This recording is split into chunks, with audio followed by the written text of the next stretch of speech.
Hello बच्चों, कैसे हो आप सब। आज हम हमारा चैप्टर एक स्टोरी से स्टार्ट करते हैं। मान लो कि आपके घर में किसी की तबीयत खराब है तो आपकी मम्मी क्या बोलती है? जाके थर्मोमीटर लेके आ। बिल्कुल करेक्ट। ऐसे ही अगर हम डॉक्टर के पास जाते हैं तो डॉक्टर क्या करता है? सबसे पहले आपका टेम्परेचर चेक करता है। और अगर हम किसी न्यूज चैनल को ऑन कर ले तो कितना बड़ा बड़ा लिखा होता है ना, आज का तापमान ये, दिल्ली ने क्रॉस किया 40 डिग्री सेल्सियस। इन सब चीजों का क्या मतलब होता है? ऐसे अगर आप इमेजिन करो तो हम अगर चाय का कप पकड़ते हैं, अब वो चाय ठंडी है या गर्म हमें कैसे पता चलेगा? ऐसे ही अगर हम आइसक्रीम लें, कितनी टेस्टी होती है ना, अब वो आइसक्रीम ठंडी है या गर्म? या फिर मौसम को ही देख लो, मौसम सर्दी का है या गर्मी का है? इन सब चीजों का हमें कैसे पता लगेगा? यानी कि सवाल इतने सारे पर सोल्यूशन सिर्फ एक ही है और वो है टेम्परेचर। यानी हम सिर्फ टेम्परेचर की हेल्प से इन सारे क्वेश्चंस का आंसर कर सकते हैं। मतलब फीवर हो या वेदर फोरकास्ट या फिर फ्रिज या हो साइंस लैब, हर जगह सिर्फ एक ही हीरो विच इज थर्मोमीटर। यानी कि हम थर्मोमीटर की हेल्प से सब कुछ बता सकते हैं, पर कैसे? तो बच्चों तैयार हो जाओ हमारी साइंस की एक नई जर्नी के लिए, जहां पर हम समझेंगे कि कैसे हम किसी हॉट या कोल्ड चीज को मेजर कर सकते हैं।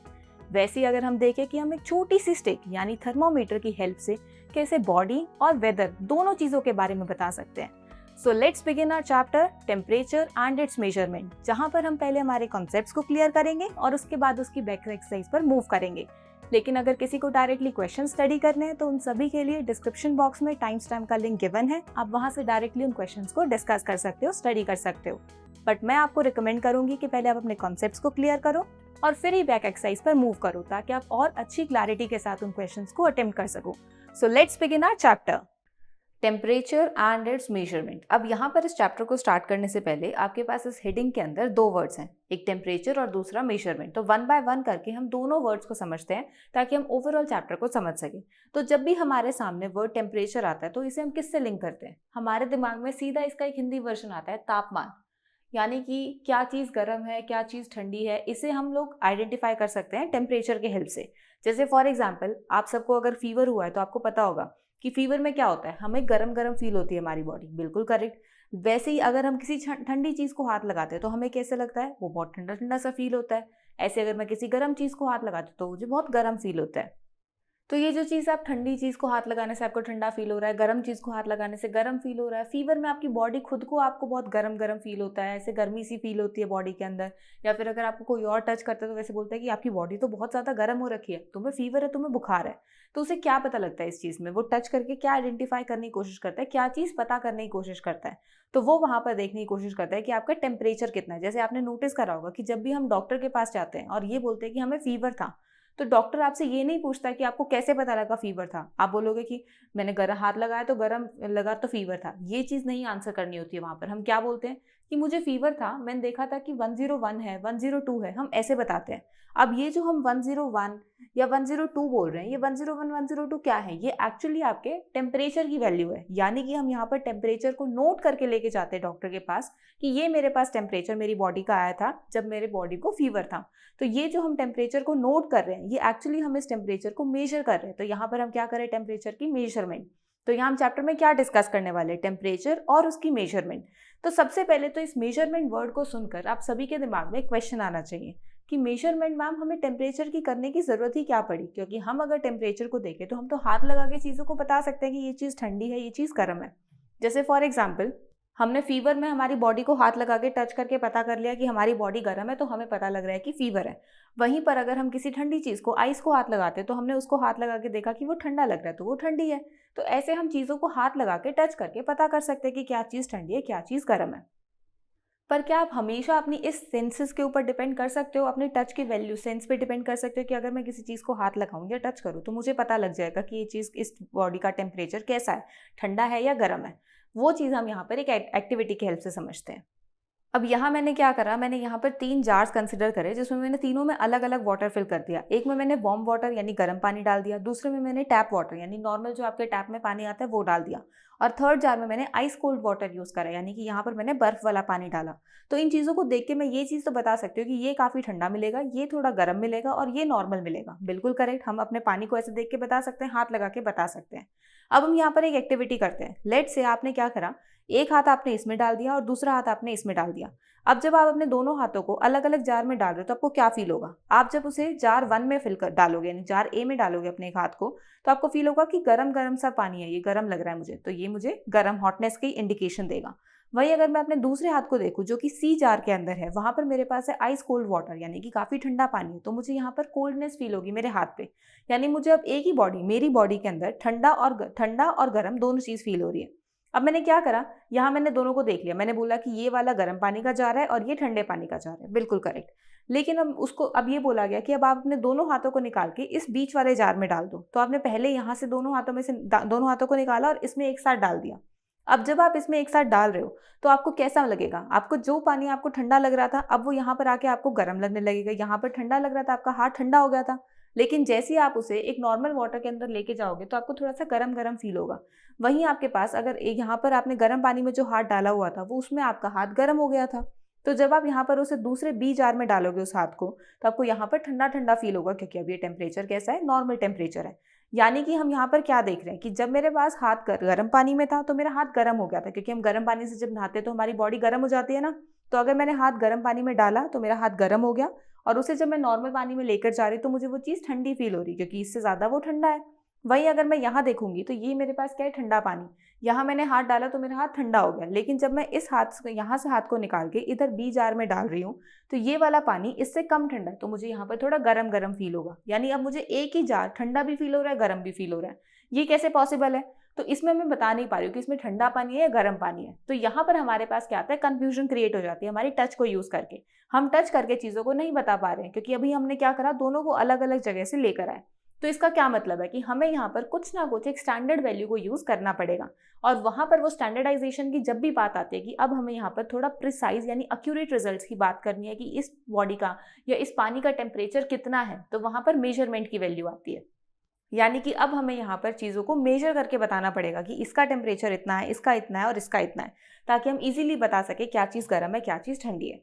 तो यहाँ पर जब हम टेम्परेचर की बात करें तो हमारे दिमाग में सबसे पहले क्वेश्चन ये आता है कि ठीक है मैम, हम टेम्परेचर मेजर भी कर लेंगे, बिल्कुल करेक्ट, लेकिन हमें क्या पता कि टेम्परेचर किसका ज़्यादा आएगा और किसका कम आएगा? वो चीज़ भी तो हमें पता होनी चाहिए, तभी तो हम बता पाएंगे कि हमारे रिजल्ट्स ठीक भी आए हैं या नहीं आए हैं।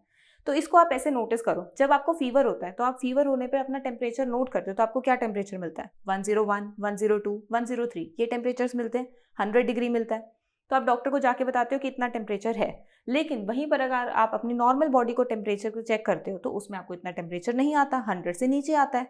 तो इसका क्या मतलब हुआ कि जब आपका टेम्परेचर 100 से ऊपर जा रहा है तो आपकी बॉडी गर्म हो रही है, वहीं अगर आपका 100 से कम है तो आपकी बॉडी बिल्कुल नॉर्मल है, कुछ नहीं फील हो रहा आपकी बॉडी को। तो यहाँ से हमें एक चीज़ पता लगती है कि जब भी हम कोई चीज़ गर्म चीज़ को चेक करते हैं तो उसका टेम्परेचर ज़्यादा मिलता है, और कोई ठंडी अगर हम चीज़ देखते हैं तो उसका टेम्परेचर कम मिलता है। इसको आप ऐसे भी समझ सकते हो, जैसे हमारे पास सर्दियाँ और गर्मियाँ दो तरीके के मौसम होते हैं, बिल्कुल करेक्ट। न्यूज़पेपर में हमारे पास या फ़ोन में हम जब देखते हैं तो हम दोनों दिनों के टेम्परेचर्स को, सर्दियों के भी गर्मियों के भी टेम्परेचर्स को नोट कर सकते हैं। हम यूजुअली आजकल तो कितना कॉमन हो गया है, फटाफट से टेम्परेचर फोन में चेक करते हैं कितना टेम्परेचर है आज।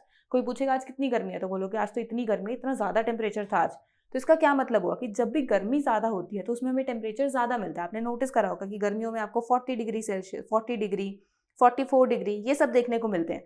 वहीं सर्दियों में आपको टेम्परेचर मिलेगा 7 डिग्री, 8 डिग्री, 10 डिग्री, यानी कि आपका टेम्परेचर कम आ रहा है। तो ये मुझे समर्स में देखने को मिल रहा है और ये मुझे विंटर्स में देखने को मिल रहा है। तो यहाँ से मैं क्लियरली बता सकती हूँ कि समर्स में क्या होता है, गर्मी का मौसम, जहाँ पर मुझे गर्मी लगती है तो वहाँ पर मुझे टेम्परेचर ज़्यादा मिलता है, और सर्दियों में क्या होता है, आपको सर्दी लगती है, ठंडा मौसम होता है, तो वहाँ टेम्परेचर कम मिलता है। तो यहाँ से हम क्लियर इंडिकेशन कर सकते हैं कि अगर टेम्परेचर ज़्यादा होगा तो वो हॉटनेस को इंडिकेट करता है, और अगर टेम्परेचर कम होगा तो वो हमारे कोल्डनेस को इंडिकेट करेगा। तो यहाँ पर अगर हम इन तीनों हमारे जार्स को देखेंगे तो इसमें गर्म पानी है, इसमें ठंडा पानी है और इसमें नॉर्मल पानी है। तो इसमें आपको गर्म पानी है तो इसमें आपका टेम्परेचर सबसे ज़्यादा मिलेगा। लेट से कि अगर हम यहाँ पर देखें तो 100 डिग्री होते हैं, हम बोल देते हैं कि 100 डिग्री का टेम्परेचर है, बहुत मैंने लेट की ये वैल्यू बहुत हाइपोथेटिकल वैल्यू, ऐसा नहीं कि इसका टेम्परेचर यही है। वहीं अगर मैं इसमें देखूँ, यहाँ पर मेरे पास क्या है, आइस कोल्ड वाटर, बहुत ठंडा पानी है, तो मैंने बोला कि इसका टेम्परेचर लेट से 2 डिग्री है। वहीं अगर मैं यहाँ पर देख रही हूँ टैप वाटर को, अब ये टैप वाटर ना तो ज़्यादा गर्म है और ना ही ज़्यादा ठंडा है, तो कहीं बीच में है, तो इसको मैं बोल देती हूँ कि ये मेरे पास है 40 डिग्री। तो यहाँ मैंने 3 अलग अलग टेम्परेचर के वाटर को यहाँ पर नोट कर लिया। अब मैंने बहुत हाइपोथेटिकल वैल्यूज़ लिए हैं, इतने 100 डिग्री के पानी में आप हाथ नहीं डाल सकते हो, तो इसमें कंफ्यूज मत होना कि मैम वार्म वाटर का टेम्परेचर 100 डिग्री होता है। ये मैंने सिर्फ हाइपोथेटिकल वैल्यूज़ लिए ताकि मैं ज़्यादा बड़ी वैल्यूज़ और छोटी वैल्यूज़ के बीच में कंपेयर करके आपको समझा सकूँ कि इसमें आपको बीच वाली वैल्यू मिलेगी, इसमें आपको सबसे कम मिलेगी और इसमें आपको सबसे ज़्यादा मिलेगी। तो हम यहाँ से बता सकते हैं कोई भी अगर गर्म चीज़ या हॉटनेस होगी इंडिकेशन होगा तो वहाँ पर टेम्परेचर ज़्यादा मिलेगा, जो कोल्डनेस को इंडिकेट करेगा वहाँ टेम्परेचर कम मिलेगा। अब हम इतना टेम्परेचर कर रहे हैं तो उसके बारे में थोड़ी बेसिक इन्फॉर्मेशन भी कलेक्ट कर लेते हैं, जैसे उसकी डेफिनेशन या उसको आप किस तरीके से मेजर कर सकते हो, वो सारी चीज़ें भी यहाँ पर चेक कर लेते हैं। जब भी हम टेम्परेचर की बात करते हैं तो उसे आप डिफाइन कैसे करोगे? A reliable measure of hotness और coldness of a body is its temperature. यानी कि जब भी हम किसी बॉडी की हॉटनेस या कोल्डनेस को मेजर करते हैं उसे हम बोलते हैं temperature. A hotter body has higher temperature than a colder body. इसे हम ऑलरेडी स्टडी कर चुके हैं कि गर्म बॉडी होगी उसका टेम्परेचर ज़्यादा मिलेगा as compare to your cold body. Device use to measure temperature is thermometer. अब यहाँ पर अगर हम टेम्परेचर को मेजर कर रहे हैं तो किसी ना किसी चीज़ से तो मेजर करेंगे ना। हम ऐसे ही तो देख के नहीं बता सकते कि ये 100 है, ये 40 है, ये 2 है। हम इसको किसी ना किसी चीज़ से नापेंगे, मेजर करेंगे। जैसे हम कपड़ों को अपने स्केल्स को यूज़ करके मेजर करते हैं, जो हमारे क्लॉथ के मेजरिंग स्केल्स आते हैं, या फिर हम जो हमारी लाइन्स हमारी नोटबुक में लगाते हैं उसके लिए भी हम स्केल यूज़ करते हैं ना। हम किसी ना किसी चीज़ से तो चेक करते हैं वैल्यू को, तो यहाँ पर भी हम किसी चीज़ से चेक करेंगे और वो होता है हमारे पास थर्मोमीटर, जो हम जनरली घर पे बहुत यूज़ करते हैं। किसी को फीवर होता है तो फटाफट से थर्मोमीटर निकाल के लेके आते हैं कि देखो जाके कितना टेम्परेचर आता है उसका। और काफ़ी छोटे बच्चे तो बहुत ज़्यादा एक्साइटेड होते हैं टेम्परेचर नोट करने के लिए, लेके जाएंगे फटाफट भाग के थर्मोमीटर। तो हम थर्मोमीटर लेके जाते हैं जिसको हम यूज़ करते हैं टेम्परेचर्स को मेजर करने के लिए। यहाँ पर आपको ये डिग्री देख के कंफ्यूज नहीं होना है। ये डिग्री क्या है इसको हम आगे चैप्टर में समझेंगे। अभी बस आप इतना ध्यान रखो, अगर आपके पास टेम्परेचर की वैल्यू ज़्यादा है तो इसका मतलब है वो चीज़ गर्म है, वो हॉटनेस को इंडिकेट कर रही है। और अगर आपके पास टेम्परेचर की वैल्यू कम है तो इसका मतलब वो चीज़ ठंडी है, वो कोल्डनेस को इंडिकेट कर रही है।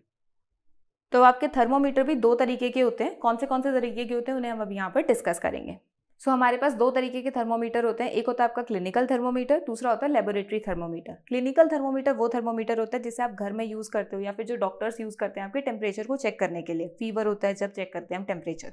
वहीं अगर हम लेबोरेटरी थर्मोमीटर की बात करें तो जैसे लैब यहाँ पर वर्ड आ रहा है तो इसका मतलब है कि इसे हम लैब्स में एक्सपेरिमेंट्स के टाइम पर यूज़ करते हैं। तो लेबोरेटरी थर्मोमीटर को आप अपनी लैब्स में यूज़ करते हो और क्लिनिकल थर्मोमीटर को आप अपने घर में या फिर हॉस्पिटल्स में हम इसको यूज़ होते हुए देखते हैं। तो अब 1 बाय 1 करके दोनों थर्मोमीटर्स को स्टडी करते हैं। जब आप क्लिनिकल थर्मोमीटर की बात करते हो तो it is use to measure the human body temperature. ये आपके ह्यूमन बॉडी टेम्परेचर को मेजर करने के लिए यूज़ करा जाता है।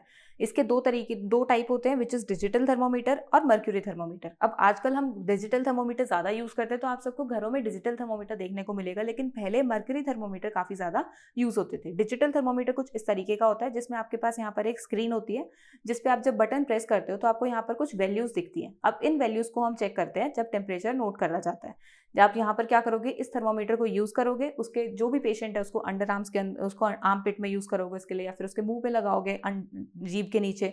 तो यहाँ पर आपके पास कुछ वैल्यूज़ आती हैं, उन वैल्यूज़ को नोट करते हो आप और फिर बताते हो कि उसका टेम्परेचर कितना है।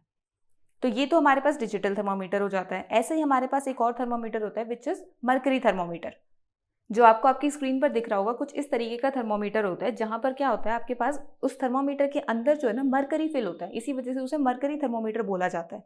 अब इसका यूज़ कम क्यों हो गया है, क्योंकि ये जो मरकरी होता है ना ये बहुत हार्मफुल होता है, यानी कि इसे नॉर्मली हम यूज़ नहीं कर सकते। अगर ये थर्मोमीटर टूट जाता है तो इसका बहुत ज़्यादा हार्मफुल इफेक्ट्स आते हैं, इसी वजह से मरकरी को हम यूज़ नहीं करते हैं। क्योंकि आपने देखा होगा कि जैसे आपको ये स्क्रीन पर दिख रहा है ये ग्लास का बना होता है, कांच का बना होता है, तो ये गिरते ही टूट जाता है। ऐसे अगर किसी बच्चे के मुंह में अगर आपने थर्मोमीटर दिया है टेम्परेचर नोट करने के लिए, तो वो जब टेम्परेचर नोट करा होगा तो हो सकता है बाई चांस उसके दांत लग जाए तो वो टूट जाए मुंह के अंदर, जिस वजह से उसको इंजरी भी हो सकती है और साथ साथ मरकरी की वजह से उसको हार्मफुल इफेक्ट्स, टॉक्सिक इफेक्ट्स भी हो सकते हैं। वहीं अगर हम हमारा डिजिटल थर्मोमीटर देखें तो वो तो प्लास्टिक बॉडी का बना होता है। अब ये प्लास्टिक बॉडी का बना हुआ है, इसको आप चाहे कितना ही गिरा लो ये नहीं टूटता। तो आजकल ये ज़्यादा यूज़ होता है। आपको हॉस्पिटल्स में भी ज़्यादातर आपको डिजिटल थर्मोमीटर देखने को मिलेगा, मरकरी थर्मोमीटर काफ़ी कम हो गया है। इसी के साथ साथ आप बोलोगे कि मैम हमने तो एक और थर्मोमीटर देखा है, हमने कोविड के टाइम पर देखा था। जब भी हम कहीं जाते थे किसी मॉल में या फिर कहीं हॉस्पिटल भी जाना होता था या कोई बाहर भी जाता था तो कैसे टेम्परेचर चेक करते थे, गन को यूज़ करके चेक करते थे ना। जैसे आपको दिख रहा होगा स्क्रीन पर ये गन यूज़ करी जाती थी, जिन्हें हम नॉन कॉन्टैक्ट थर्मोमीटर्स बोलते थे, जो कि इंफ्रारेड थर्मोमीटर्स भी बोले जाते हैं। जिसमें क्या होता था, आपकी बॉडी के साथ कॉन्टैक्ट नहीं होता था, यानी हम जो थर्मोमीटर यूज़ कर रहे हैं उसे या तो हम आर्मपिट में लगाते हैं या मुंह के अंदर जीभ के नीचे रखते हैं, जिस वजह से हम टेम्परेचर को नोट करते हैं। लेकिन उस टाइम कोविड था, आसपास इतना ऑलरेडी इन्फेक्शन था तो लोग एक दूसरे को टच ही नहीं करना चाहते थे, और उस टाइम टच करेंगे तो ज़्यादा इन्फेक्शन स्प्रेड होता था।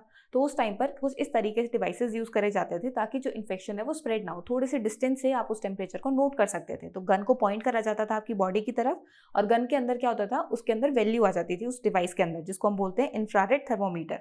तो उसके अंदर जो वैल्यू आती थी वो इजीली आपके बॉडी का टेम्परेचर बता देता था बिना आपकी बॉडी को टच करे। थोड़ा बहुत प्रिसीजन जो है वो डिफरेंस आता है, यानी कि जो आप अपने डिजिटल थर्मोमीटर्स या फिर जो मर्करी थर्मोमीटर यूज़ करते हो, जो आपकी बॉडी के साथ कॉन्टैक्ट में आते हैं, वो आपको थोड़ा ज़्यादा एक्यूरेट वैल्यू प्रोवाइड करते हैं as compare to infrared thermometers, क्योंकि वो आपके कॉन्टैक्ट में नहीं आ रहे। तो वहाँ पर 0.5 या 1 डिग्री का जो है डिफरेंस क्रिएट होता है। लेकिन ओवरऑल आपको एक आइडिया मिल जाता है कि उसकी बॉडी में टेम्परेचर है या नहीं है। तो इससे हम रिस्क ऑफ स्प्रेडिंग इन्फेक्शंस को रोक सकते थे, और इसीलिए वो यूज़ भी किया गया था। ऐसे अगर हम लेबोरेटरी थर्मोमीटर की बात करें तो इसका हमें ऑलरेडी पता है, it is used in labs, क्योंकि इसमें वर्ड ही लैब आ रहा है तो यहाँ पर हम इसे लैब्स के अंदर यूज़ करते हैं। It consist of a long narrow uniform glass tube which is sealed. अब ये क्या होता है, ये एक लंबा सा थर्मोमीटर होता है, यानी आपका जो डिजिटल थर्मोमीटर या मर्करी थर्मोमीटर होता है ना, ये तो काफ़ी छोटे साइज़ के होते हैं।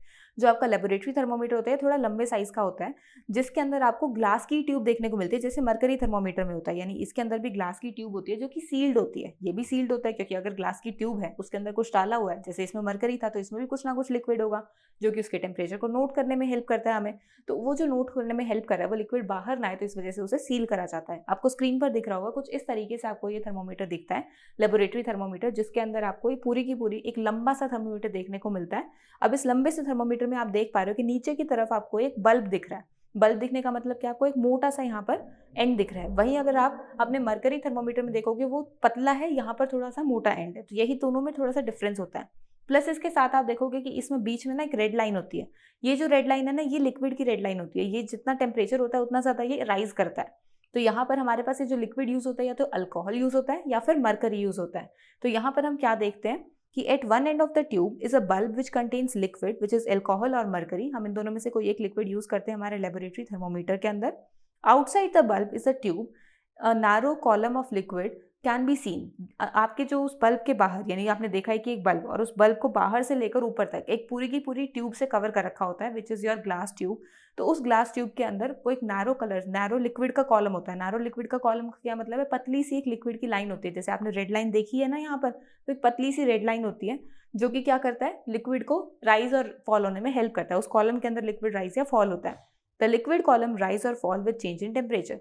जो भी टेम्परेचर आता है उसके अकॉर्डिंग वहाँ पर हमें इंक्रीज डिक्रीज मिलता है उस लिक्विड कॉलम के अंदर, क्योंकि हम देख पा रहे हैं यहाँ पर थर्मोमीटर में क्या अलग अलग वैल्यूज है। तो जितना टेम्परेचर देखने को मिलता है उस वैल्यू तक वो लिक्विड जाता है और उसके अंदर हम उस टेम्परेचर को नोट कर पाते हैं।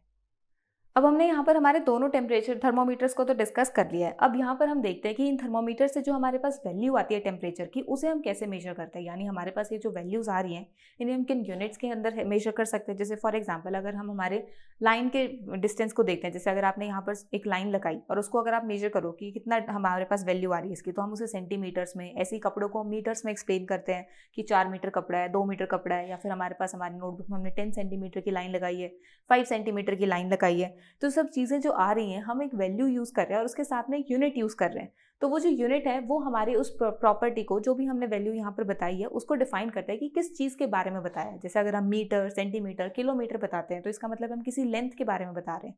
ऐसे अगर मैं यहाँ पर कोई और वैल्यू यूज़ करूँ, जैसे मैंने मिनट्स यूज़ करा या फिर आर यूज़ करा, सेकंड यूज़ करा, तो मुझे पता लगता है कि वहाँ पर मैं टाइम को एक्सप्लेन कर रही हूँ।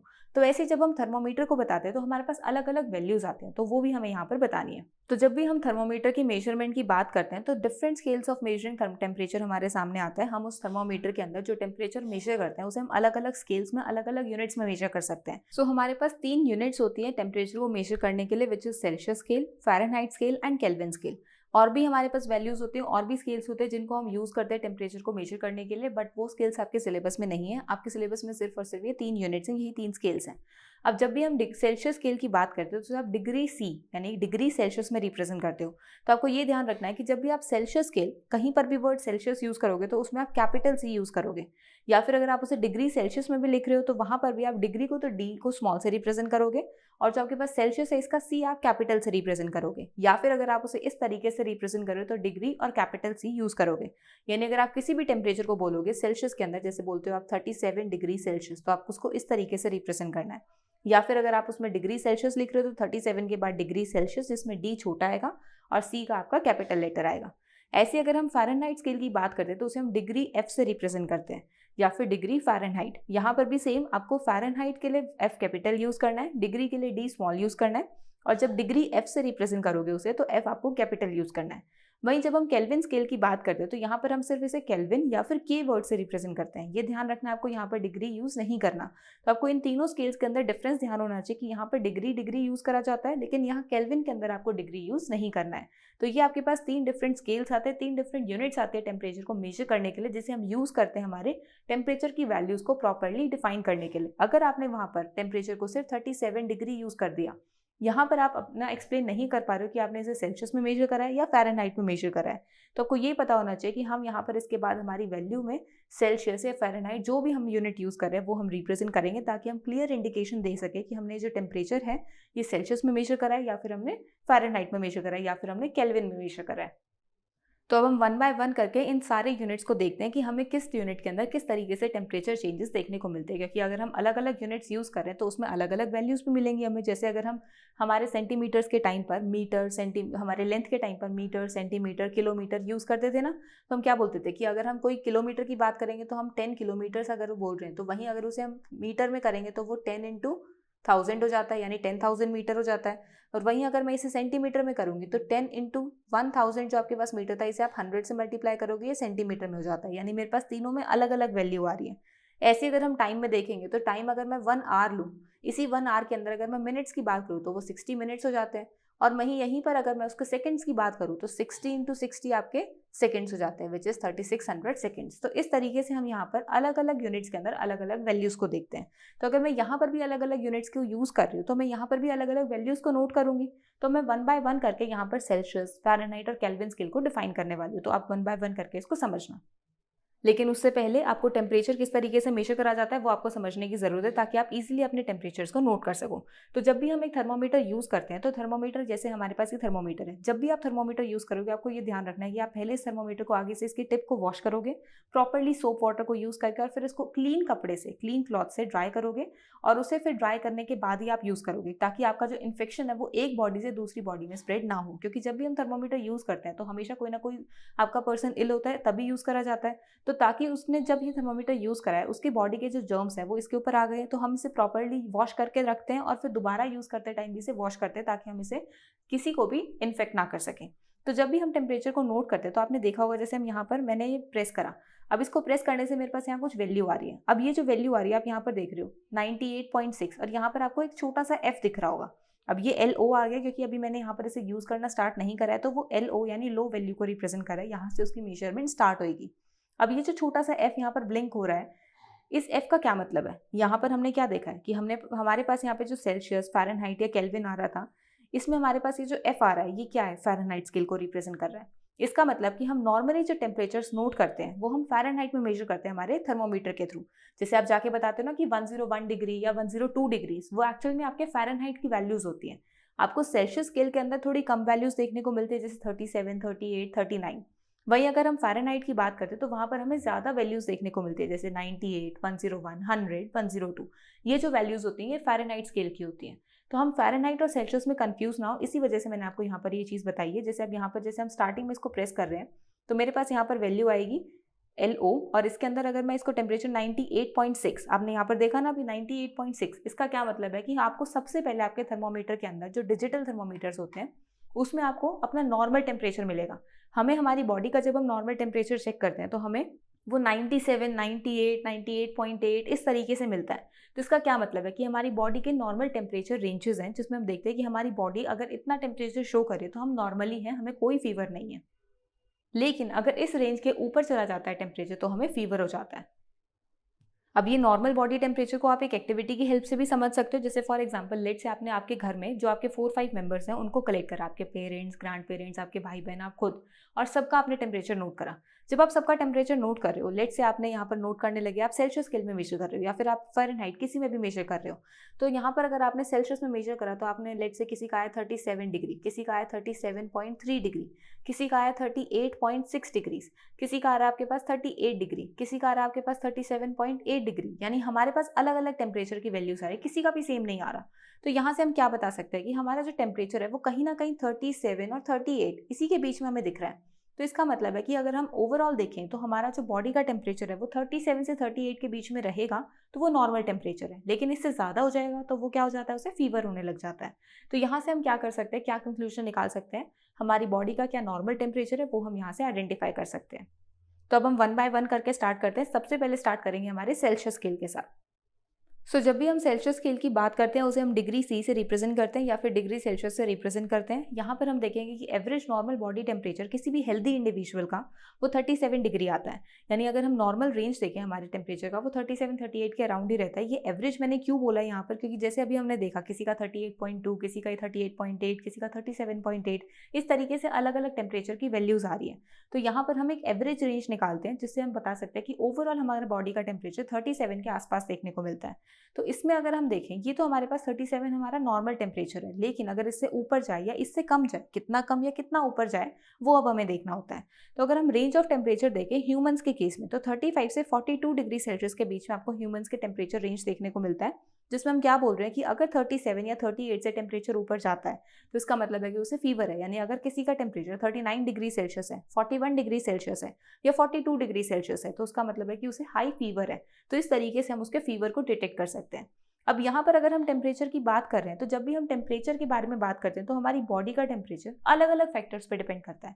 हो सकता है कि हमारी एज पे डिपेंड करे, किसी कोई अगर बड़ा आपके घर में जो ग्रैंड पेरेंट्स हैं आप उनकी टेम्परेचर को नोट करोगे वो आपको थोड़ा सा अलग टेम्परेचर शो करेंगे। वहीं अगर आपके घर में कोई छोटा बेबी है तो उसका आप टेम्परेचर नोट करोगे वो आपको अलग टेम्परेचर शो करेगा, और वहीं अगर आप खुद का टेम्परेचर नोट करोगे तो आपको अलग देखने को मिलेगा।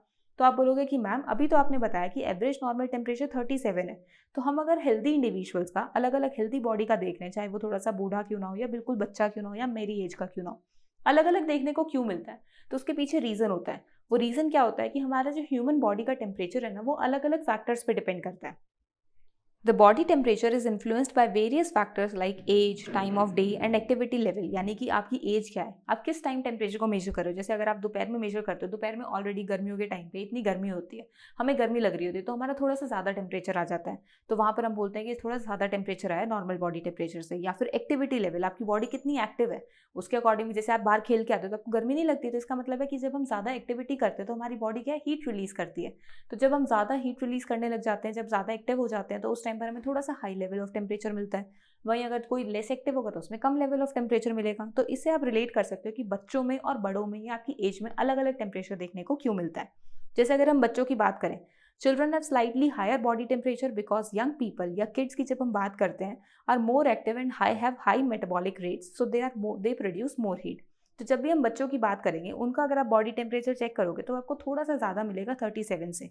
तो थोड़ा सा ज़्यादा होने के रीज़न क्या है कि वो बहुत ज़्यादा एक्टिव होते हैं। आपने देखा है कि वो उनकी बॉडी वो हमेशा कुछ ना कुछ करते ही रहते हैं, खेलते रहते हैं। अगर वो लेटे भी हुए तब भी उनके हाथ पैर चलते रहते हैं, और उनकी बॉडी जो है वो ज़्यादा फास्ट तरीके से ग्रो करती है, क्योंकि हम जब छोटे बच्चे को देखते हैं वो कितनी जल्दी बड़ा होता हुआ दिखता है ना। वहीं अगर आप किसी अपने बड़े पेरेंट्स को यानी अपने बड़े भाई बहन को या फिर पेरेंट्स को देखोगे आपको एक जैसे ही दिखते हैं रोज़, लेकिन छोटा बच्चा आपको 1 महीने बाद 2 महीने बाद जब आप उससे मिलते हो तो वो थोड़ा सा बड़े साइज़ का होने लग जाता है, उसके थोड़े हाथ पैर बढ़ने लग जाते हैं, यानी आपको दिख रहा है कि उसमें चेंज आ रहा है। इसका क्या मतलब है कि उसकी बॉडी बहुत जल्दी जल्दी ग्रो कर रही है, उसकी बॉडी के अंदर जो उसकी मेटाबॉलिक रेट है वो काफ़ी फास्ट है। तो जिस वजह से एक्टिविटी होने की वजह से, मेटाबॉलिक रेट फास्ट होने की वजह से उसकी बॉडी जो है ना वो ज़्यादा हीट प्रोड्यूस करती है, और ये जो हीट प्रोड्यूस हो रही है इसकी वजह से उसका जो बॉडी टेम्परेचर है वो थोड़ा सा ज़्यादा देखने को मिलता है एक नॉर्मल आपकी एज ग्रुप के इंडिविजुअल के according.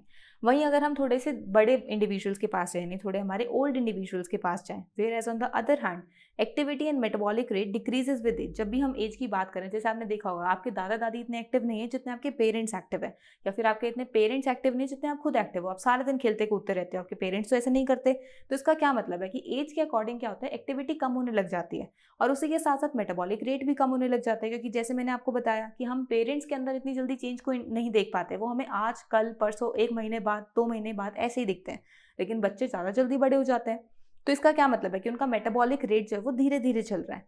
So the old people can even when healthy shows lower body temperature. तो जो ओल्ड पीपल होते हैं, जो थोड़े बड़े लोग होते हैं, उनको हमें टेम्परेचर जब हम नोट करते हैं, अगर वो हेल्दी भी हैं, उनको कोई बीमारी नहीं है, उनको थोड़ा सा कम टेम्परेचर मिलता है, यानी 37 से थोड़ा कम देखने को मिलेगा।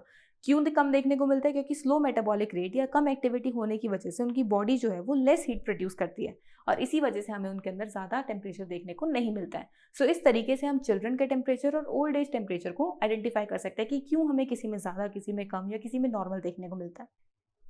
तो ये तो हो गया आपके सेल्सियस स्केल के बारे में। अब इसी तरीके से हमारे पास नेक्स्ट स्केल है विच इज़ फ़ारेनहाइट स्केल, तो उसमें भी हम डिस्कस कर लेते हैं। सो जब आप फ़ारेनहाइट स्केल की बात करते हो, जिसे हम डिग्री एफ से रिप्रेजेंट करते हैं या फिर डिग्री फ़ारेनहाइट से रिप्रेजेंट करते हैं, यहाँ पर आपके पास normal body temperature 98.6 degree Fahrenheit होता है। यानी जैसे मैंने आपको थर्मोमीटर में दिखाया था ना कि 98.6 शो हो रहा है, ये आपकी बॉडी का नॉर्मल बॉडी टेम्परेचर है। 98.5, 99.2 ये आपके नॉर्मली टेम्परेचर चल रहे होते हैं, इस रेंज के अराउंड आपको देखने को मिलता है। ये आपका एवरेज नॉर्मल बॉडी टेम्परेचर है। अगर इससे ज़्यादा टेम्परेचर हो जाता है, जैसे 99.8, 99.9, 100, 101, 101.2, 101.3, तो ये क्या होता है हमारी बॉडी में फीवर होने लग जाता है। तो इस तरीके से हम फ़ारेनहाइट स्केल को यूज़ करते हैं। इसी के साथ हमारे पास एक नेक्स्ट स्केल होता है विच इज़ केल्विन स्केल। सो जब हम केल्विन स्केल की बात करते हैं तो उसे हम के से रिप्रेजेंट करते हैं, और जब भी हम केल्विन स्केल की बात करें तो वहाँ पर हम सेल्सियस स्केल को यूज़ करके उसका टेम्परेचर कैलकुलेट करते हैं। यानी जब भी आप टेम्परेचर इन केल्विन की बात करोगे तो टेम्परेचर इन सेल्सियस जो भी आपके पास, उसमें आप 273.15 ऐड कर दोगे, तो यहाँ से आप टेम्परेचर इन केल्विन कैलकुलेट कर सकते हो। तो जब जैसे आपका नॉर्मल बॉडी टेम्परेचर अगर आपको केल्विन में कैलकुलेट करना है तो आप पहले normal body temperature in Celsius use करोगे विच इज़ 37 डिग्रीज, और उसमें 273.15 ऐड कर दोगे तो आपके पास वैल्यू आती है 310.15। अब यहाँ पर आपको ध्यान रखना है कि हम यहाँ इसे के से रिप्रेजेंट करेंगे, डिग्री के से रिप्रेजेंट नहीं करेंगे। यही डिफरेंस है हमारे पास फ़ारेनहाइट, सेल्सियस और केल्विन के बीच में। यहाँ पर आपके पास डिग्री यूज़ नहीं होती है। तो इस तरीके से हम यहाँ पर केल्विन स्केल के भी टेम्परेचर्स को कैलकुलेट कर सकते हैं। अब यहाँ पर मैंने आपको केल्विन स्केल के अंदर टेम्परेचर कैसे कैलकुलेट करा जाता है वो बता दिया है, लेकिन फ़ारेनहाइट में मैंने एक्सप्लेन नहीं करा है क्योंकि आपके सिलेबस में नहीं है। आपके सिलेबस में सिर्फ और सिर्फ कन्वर्जन दी गई है टेम्परेचर ऑफ केल्विन स्केल। तो इस तरीके से हम हमारे सेल्सियस स्केल के टेम्परेचर को यूज़ करके केल्विन के टेम्परेचर को फाइंड आउट कर सकते हैं। So this was all about your clinical thermometer, जहाँ पर हम क्लिनिकल थर्मोमीटर को कैसे यूज़ करते हैं, हम अलग अलग वैल्यूज़ को कैसे मेजर करते हैं, हम किस किस यूनिट में उसे मेजर करते हैं, ये सब हमने यहाँ पर सीख लिया है। लेकिन क्वेश्चन अराइज होता है कि अगर हमारे पास मान लो क्लिनिकल थर्मोमीटर नहीं है तो क्या उस टाइम पर हम किसी बॉडी को बता सकते हैं कि उसको फीवर है या नहीं है? या फिर पहले के टाइम पे तो थर्मोमीटर होते ही नहीं थे, तो तब कैसे लोग बताते थे कि उसे फीवर है या नहीं है? तो यहाँ पर आप नोट करोगे कि हम जैसे बोल देते कि बॉडी गर्म हो गई तो फीवर है, लेकिन अगर आप देखो बहुत सारी ऐसे हमें कंडीशंस देखने को मिलती है जब हमारी बॉडी गर्म नहीं होती लेकिन उसको फिर भी फीवर मिलता है जब हम उसका टेम्परेचर नोट करते हैं। तो इसका रीज़न क्या होता है? उसकी बॉडी में कुछ ना कुछ इन्फेक्शन होता है जो कि बाहर उसकी बॉडी में हीट प्रोड्यूस नहीं कर पा रहा, पर इंटरनली उसको फीवर होता है। तो उस टाइम पर क्या होता है, आपने नोट करा होगा जब भी आप हॉस्पिटल जाते हो तो डॉक्टर आपकी पल्स चेक करते हैं। पल्स कैसे चेक करते हैं? जैसे आपकी रिस्ट है, रिस्ट में वो यहाँ पर हाथ लगाएगा, आपको कुछ यहाँ पर ऊपर नीचे होता हुआ फील होगा। आप यहाँ पर हाथ लगाओ, आप देखोगे कि आपको कुछ ऊपर नीचे फील होता है। तो वो जो आपको ऊपर नीचे फील हो, कैसे आइडेंटिफाई करोगे? 2 फिंगर्स आप यहाँ से गैप करो और उसके बाद आप यहाँ पर ऐसे हाथ लगाओगे तो आपको यहाँ पर पल्स फील होगी। तो जब आप यहाँ पर इस तरफ पल्स फील होगी, जब आप इस तरीके से आप उसे हाथ लगाओगे तो आपको कुछ ऊपर नीचे फ्लक्चुएट होता हुआ दिखेगा, वो पल्स होती है। तो जब भी आपकी बॉडी में इन्फेक्शन आता है तो आपका जो पल्स है ये ज़्यादा बढ़ जाता है या कम हो जाता है? यानी कि अगर हमें बुखार होगा तो हमारे पल्स के रेट को जो हमें यहाँ पर पल्स देखने को मिलती है, जो ऊपर नीचे यहाँ फ्लक्चुएशन होती है हमारी बॉडी के अंदर, वो हमें चेंज देखने को मिलता है उसके अंदर। तो जब वो चेंज देखने को मिलता है तो वो चेंज आपके डॉक्टर्स आइडेंटिफाई कर लेते हैं, या फिर पहले के टाइम पर जो लोग थे वो आइडेंटिफाई कर लेते थे, तो बता सकते हैं कि आपकी बॉडी में कुछ ना कुछ इन्फेक्शन है जिसकी वजह से आपकी बॉडी में या तो फीवर हो रखा है या आपकी बॉडी में कुछ ना कुछ और प्रॉब्लम हो रखी है। तो उस चीज़ को कन्फर्म करने के लिए आजकल हमारे पास थर्मोमीटर्स आ गए हैं। So now let's move on towards laboratory thermometer. लेकिन लेबोरेटरी थर्मोमीटर में भी जाने से पहले आप सबके दिमाग में एक क्वेश्चन आ रहा होगा कि मैम अलग अलग थर्मोमीटर लेने की क्या जरूरत थी? हम क्लिनिकल थर्मोमीटर को यूज़ कर लेते लैब के अंदर भी, हमें क्या जरूरत पड़ रही है कि हम लेबोरेटरी थर्मोमीटर के लिए अलग से टेम्परेचर थर्मोमीटर लेके आ रहे हैं, उसके टेम्परेचर के लिए अलग थर्मोमीटर यूज़ कर रहे हैं? तो अगर आप देखोगे, आप जब भी क्लिनिकल थर्मोमीटर की बात करते हो तो वहाँ पर आप अपनी बॉडी के टेम्परेचर को नोट करने की बात कर रहे हो, और आपकी बॉडी का टेम्परेचर ज़्यादा ऊपर नीचे नहीं होता। हमने रेंज देखी है कि ज़्यादा से ज़्यादा 105 तक चला जा सकता है, कभी कभार केसेस में 106 भी देखने को मिलता है, और ज़्यादा अगर हम लो देखेंगे तो 96, 95। लेकिन ये मैंने फ़ारेनहाइट में बताया। ऐसे ही सेल्सियस के अंदर जब हम बात करेंगे तो 43, 44 इतना टेम्परेचर देखने को मिल सकता है, और लोअर रेंज में हमें 35, 34 देखने को मिल सकता है। तो हमें इसी रेंज के क्लिनिकल थर्मोमीटर्स मिलते हैं। जब हम लैब्स की बात करते हैं तो वहाँ पर तो हम अगर एक्सपेरिमेंट्स कर रहे हैं तो वो तो बहुत हाई टेम्परेचर के भी हो सकते हैं और बहुत लो टेम्परेचर के भी हो सकते हैं। यानी कि हो सकता है किसी का टेम्परेचर माइनस में हो, या फिर किसी का टेम्परेचर बहुत हाई हो कि वो 100, 101, 110, 120 इस तरीके से जा रहा है। बहुत सारे तो ऐसी रिएक्शंस होती है जहाँ 150 डिग्रीज तक भी जाता है। तो वहाँ पर अगर हम देखेंगे तो हमें इतनी ज़्यादा रेंज में अगर टेम्परेचर नोट करना है तो एक ऐसा थर्मोमीटर यूज़ करना पड़ेगा जिसमें हमें सारी वैल्यूज़ देखने को मिले।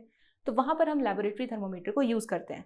और आपको ये भी ध्यान रखना है कि लेबोरेटरी थर्मोमीटर की जब हम बात करते हैं तो उसे आप यूज़ कर सकते हो कि अपना बॉडी टेम्परेचर चेक करने के लिए, उसे भी हमें यहाँ पर स्टडी करना है।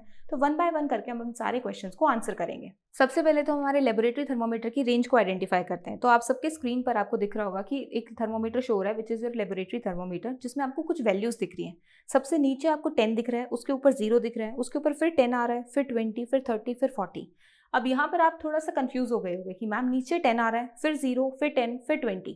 अब इसका क्या मतलब है? जैसे आप यहाँ पर क्या देख पा रहे हो, सबसे पहले नीचे आ रहा है आपके पास 10, फिर आ रहा है आपके पास 20, फिर आ रहा है आपके पास 0, 10, फिर आ रहा है आपके पास 20, 30, 40 और इस तरीके से ऊपर चल रहा है टेम्परेचर। अब इसका क्या मतलब है? जब हम 0 से नीचे बात करते हैं तो इसका मतलब है नेगेटिव में हमारे पास वैल्यू है, और जब हम 0 से ऊपर बात करते हैं तो इसका मतलब हमारे पास पॉजिटिव वैल्यू है। तो यहाँ पर अगर हम इस 10 की बात करें तो ये एक्चुअल में आपके पास -10 डिग्रीज को रिप्रेजेंट कर रहा है, और ये जो आपके पास ऊपर की तरफ 10 है ये आपके पास एक्चुअली +10 डिग्रीज को रिप्रेजेंट कर रहा है। यानी इन दोनों में डिफरेंस है, ये माइनस है और ये प्लस है। और हमें पता है कि जितना हम नेगेटिव में जाते जाते हैं उतना ही टेम्परेचर कम यानी और ज़्यादा ठंडा होने लग जाती है कोई चीज़ें। जैसे अगर हम बर्फ़ का देखेंगे तो वो 0, -1, -2 ये टेम्परेचर देखने को मिलता है हमें। तो वो जब हम देखेंगे तो उसके लिए हमें लेबोरेटरी थर्मोमीटर को यूज़ करना पड़ेगा। अब आप क्लिनिकल थर्मोमीटर में तो माइनस की वैल्यूज़ नहीं देख सकते हो, तो इसी वजह से हम लेबोरेटरी थर्मोमीटर को यूज़ करते हैं। तो यहाँ पर आप देखोगे लोवेस्ट वैल्यू आपको क्या मिल रही है, -10। तो लोवेस्ट टेम्परेचर हम कितना मेजर कर सकते हैं, -10। और अगर आप उसी थर्मोमीटर के अंदर हाईएस्ट वैल्यू को देखोगे तो हाईएस्ट वैल्यू आपको दिख रही है 110 डिग्रीज, यानी आप 110 डिग्रीज तक आप उसमें हाईएस्ट टेम्परेचर मेजर कर सकते हो। तो आपके पास रेंज क्या आ गई कि आप कितने टेम्परेचर से कितने टेम्परेचर तक मेजर कर सकते हो। रेंज आपके थर्मोमीटर की आ रही है -10 टू 110 डिग्री सेल्सियस। यहाँ पर आप ध्यान देना कि आपके पास ये जो सीरीज यूज हो रही है यहाँ पर डिग्रीज की, जो आपके टेम्परेचर नोट हो रहे हैं लेबोरेटरी थर्मोमीटर में, वहाँ पर हम डिग्री सेल्सियस में बात करते हैं, फ़ारेनहाइट में बात नहीं कर रहे, डिग्री सेल्सियस में बात कर रहे हैं। तो यहाँ पर हमने -10 degree Celsius to 110 degree Celsius की टेम्परेचर रेंज को नोट करते हैं, जो कि बहुत ज़्यादा टेम्परेचर हो जाता है। 110 डिग्री सेल्सियस के केस में बहुत ज़्यादा हो जाता है अगर हम उसे फ़ारेनहाइट से कंपेयर करें तो, क्योंकि अगर हम देख पा रहे हैं 37 डिग्री सेल्सियस ही फ़ारेनहाइट के केस में 98.6 डिग्री फ़ारेनहाइट हमें शो हो रहा है। तो इसका मतलब है कि जब हम यहाँ पर अगर 100 की बात करेंगे तो इसमें तो काफ़ी हाई वैल्यू चली जाएगी। तो इसका मतलब है कि यहाँ पर हम काफ़ी हाई टेम्परेचर वैल्यूज़ को नोट करते हैं इस थर्मोमीटर को यूज़ करके। सो यहाँ पर अब इसे देख के आप अपने क्वेश्चन को आंसर कर सकते हो कि हम इस लेबोरेटरी थर्मोमीटर को हमारी बॉडी के टेम्परेचर को नोट करने के लिए यूज़ कर सकते हैं या नहीं कर सकते। तो उसका आंसर आएगा no, we can not use laboratory thermometer to measure our body temperature. अब उसका रीज़न क्या है, यहाँ पर आपकी स्क्रीन पर दोनों लेबोरेटरी थर्मोमीटर और क्लिनिकल थर्मोमीटर जो कि मरकरी थर्मोमीटर है वो आपको शो हो रहा है। क्योंकि अब इस लेबोरेटरी थर्मोमीटर को हम डिजिटल से तो कंपेयर नहीं करेंगे, क्योंकि डिजिटल में तो हमें सेल की हेल्प से हमें टेम्परेचर दिखता है। हम अगर वैल्यूज़ को नोट करेंगे, अगर हम प्रॉपर देख रहे हैं लिक्विड के राइज और फॉल होने से, तो वो उसे हम हमारे नॉर्मल मरकरी थर्मोमीटर के साथ ही शो करेंगे। तो जब हम इसमें कंपेयर करें तो आपको दोनों टेम्परेचर थर्मोमीटर्स में क्या देखने को मिल रहा है, एक थोड़ा बड़ा एक थोड़ा छोटा है। इससे तो कोई फर्क नहीं पड़ने वाला, क्योंकि बड़ा छोटा वैल्यू तो आ रही है, बिल्कुल करेक्ट आ रही है। इसी के साथ साथ आपको यहाँ पर क्या देखने को मिल रहा है, अगर आप इसमें नीचे की तरफ ये जो बल्ब है इसको देखोगे, जो आपका लेबोरेटरी थर्मोमीटर है ये थोड़ा सा मोटा बल्ब है, वहीं आपके पास जो मरकरी थर्मोमीटर है वो कितना पतला सा बल्ब है ना। तो जो मोटा बल्ब और पतला बल्ब है ये किसी रीजन की वजह से बनाए गए हैं, अब ऐसे ही तो बनाए नहीं गए हैं। तो जब आप लेबोरेटरी थर्मोमीटर की बात करते हो ना, तो लेबोरेटरी थर्मोमीटर को जब भी आप यूज़ करते हो, आपने किसी लिक्विड में या फिर आपने किसी सॉलिड में आइस वगैरह से डिप करा हुआ है, किसी भी चीज़ के कांटेक्ट में है, तो आपको लिक्विड जो इसके अंदर है वो ऊपर नीचे होता हुआ दिखेगा, वो टेम्परेचर तक आएगा जिसे आप नोट कर सकते हो। लेकिन जैसे आपने उस थर्मोमीटर को अपने उस सेटअप में से बाहर निकाला, आपने उस सेटअप में से, जैसे आपके पास बर्फ़ में या फिर लिक्विड के अंदर आपका जो थर्मोमीटर है, अगर आप उसे बाहर निकालते हो, जो लेबोरेटरी थर्मोमीटर है, जैसे आप उसे बाहर निकालोगे वो जो टेम्परेचर है वो कम होने लग जाता है, यानी वो वापस से गिरने लग जाता है। तो इसका रीज़न क्या है? इसका रीज़न ये है कि जो नीचे की तरफ बल्ब है वो ज़्यादा मोटा होने की वजह से वो लिक्विड को होल्ड नहीं कर पाता। जैसे आप उसका कॉन्टैक्ट हटाते हो किसी भी चीज़ से जिसके अंदर आप उसका टेम्परेचर नोट कर रहे हो, वो आपके उस वापस जो आपका कॉलम है वो लिक्विड वाला वो फॉल कर जाता है। तो आप उसमें टेम्परेचर जो है वो बाहर निकाल के मेजर नहीं कर पाते हो। और आपको पता है कि जब भी हम बॉडी का टेम्परेचर मेजर करते हैं तो या तो हम उसे अंडर आर्म्स के अंदर रखते हैं या फिर हम उसे मुंह में रखते हैं। तो जब उसका टेम्परेचर चेक करना होता है तो हम उसको बाहर निकालते हैं और उसके बाद ही चेक करते हैं। तो आपने उसका कॉन्टैक्ट तो तोड़ दिया, अब जैसे उसे आप बाहर निकालोगे उसका टेम्परेचर गिर जाएगा, तो आप टेम्परेचर नोट ही नहीं कर पाओगे। वही आपको ये प्रॉब्लम मरकरी थर्मोमीटर में देखने को नहीं मिलती है, क्योंकि उसका बल्ब काफ़ी पतला होने की वजह से वो उस लिक्विड कॉलम को होल्ड करके रखता है अपने उस वैल्यू के अंदर, उस लेवल के अंदर थोड़ी देर के लिए, जब तक आप उसका टेम्परेचर नोट कर लेते हो। तो इसी वजह से हम लेबोरेटरी थर्मोमीटर को यूज़ नहीं करते हैं। और इसी के साथ साथ एक और रीज़न है, अगर आप लेबोरेटरी थर्मोमीटर की बात करोगे तो लेबोरेटरी थर्मोमीटर में आपको इतना ज़्यादा प्रिसाइज वैल्यू देखने को नहीं मिलती, क्योंकि हम जब भी टेम्परेचर देखते हैं किसी बॉडी का तो हम वहाँ पे 98.3, 98.9, 100.3, 100.4 इस तरीके से पॉइंट्स में वैल्यूज़ को नोट करते हैं। लेकिन जब हम लेबोरेटरी थर्मोमीटर की बात कर रहे हैं तो लेबोरेटरी थर्मोमीटर में आपको आगे देखने को मिलेगा कि यहाँ पर हम 1, 2, 3, 4 बस इसी तरीके से मेजर कर सकते हैं, और हम यहाँ पर पॉइंट्स में मेजरमेंट नहीं कर सकते, क्योंकि पॉइंट्स में मेजर करने के लिए यहाँ पर आपको स्केल नहीं गिवन है। तो इसी वजह से ज़्यादा एक्यूरेट रिजल्ट्स भी नहीं आ पाते हैं। मेन रीज़न हमारे पास बल्ब वाला है, प्लस हमारे पास एक्यूरेसी नहीं आती जब भी हम लेबोरेटरी थर्मोमीटर को हमारे बॉडी टेम्परेचर के लिए यूज़ करते हैं। सो इसी वजह से we can not use laboratory thermometer to measure the human body temperature. अब जैसे कि मैंने आपको बताया था कि मैं आपको यहाँ पर टेम्परेचर डिफरेंस बताऊंगी कि हम यहाँ पर इस थर्मोमीटर के अंदर स्केल्स किस तरीके से 1, 2, 3 को मेजर करते हैं, पॉइंट्स में क्यों नहीं मेजर कर सकते, वो एक्सप्लेन करूंगी। तो अब यहाँ पर हम वही देखेंगे। मैंने एक पार्ट ऑफ लेबोरेटरी थर्मोमीटर यहाँ पर शो करा है जिसमें मैंने 10 से लेकर 50 तक की वैल्यूज़ को रिप्रेजेंट करा है।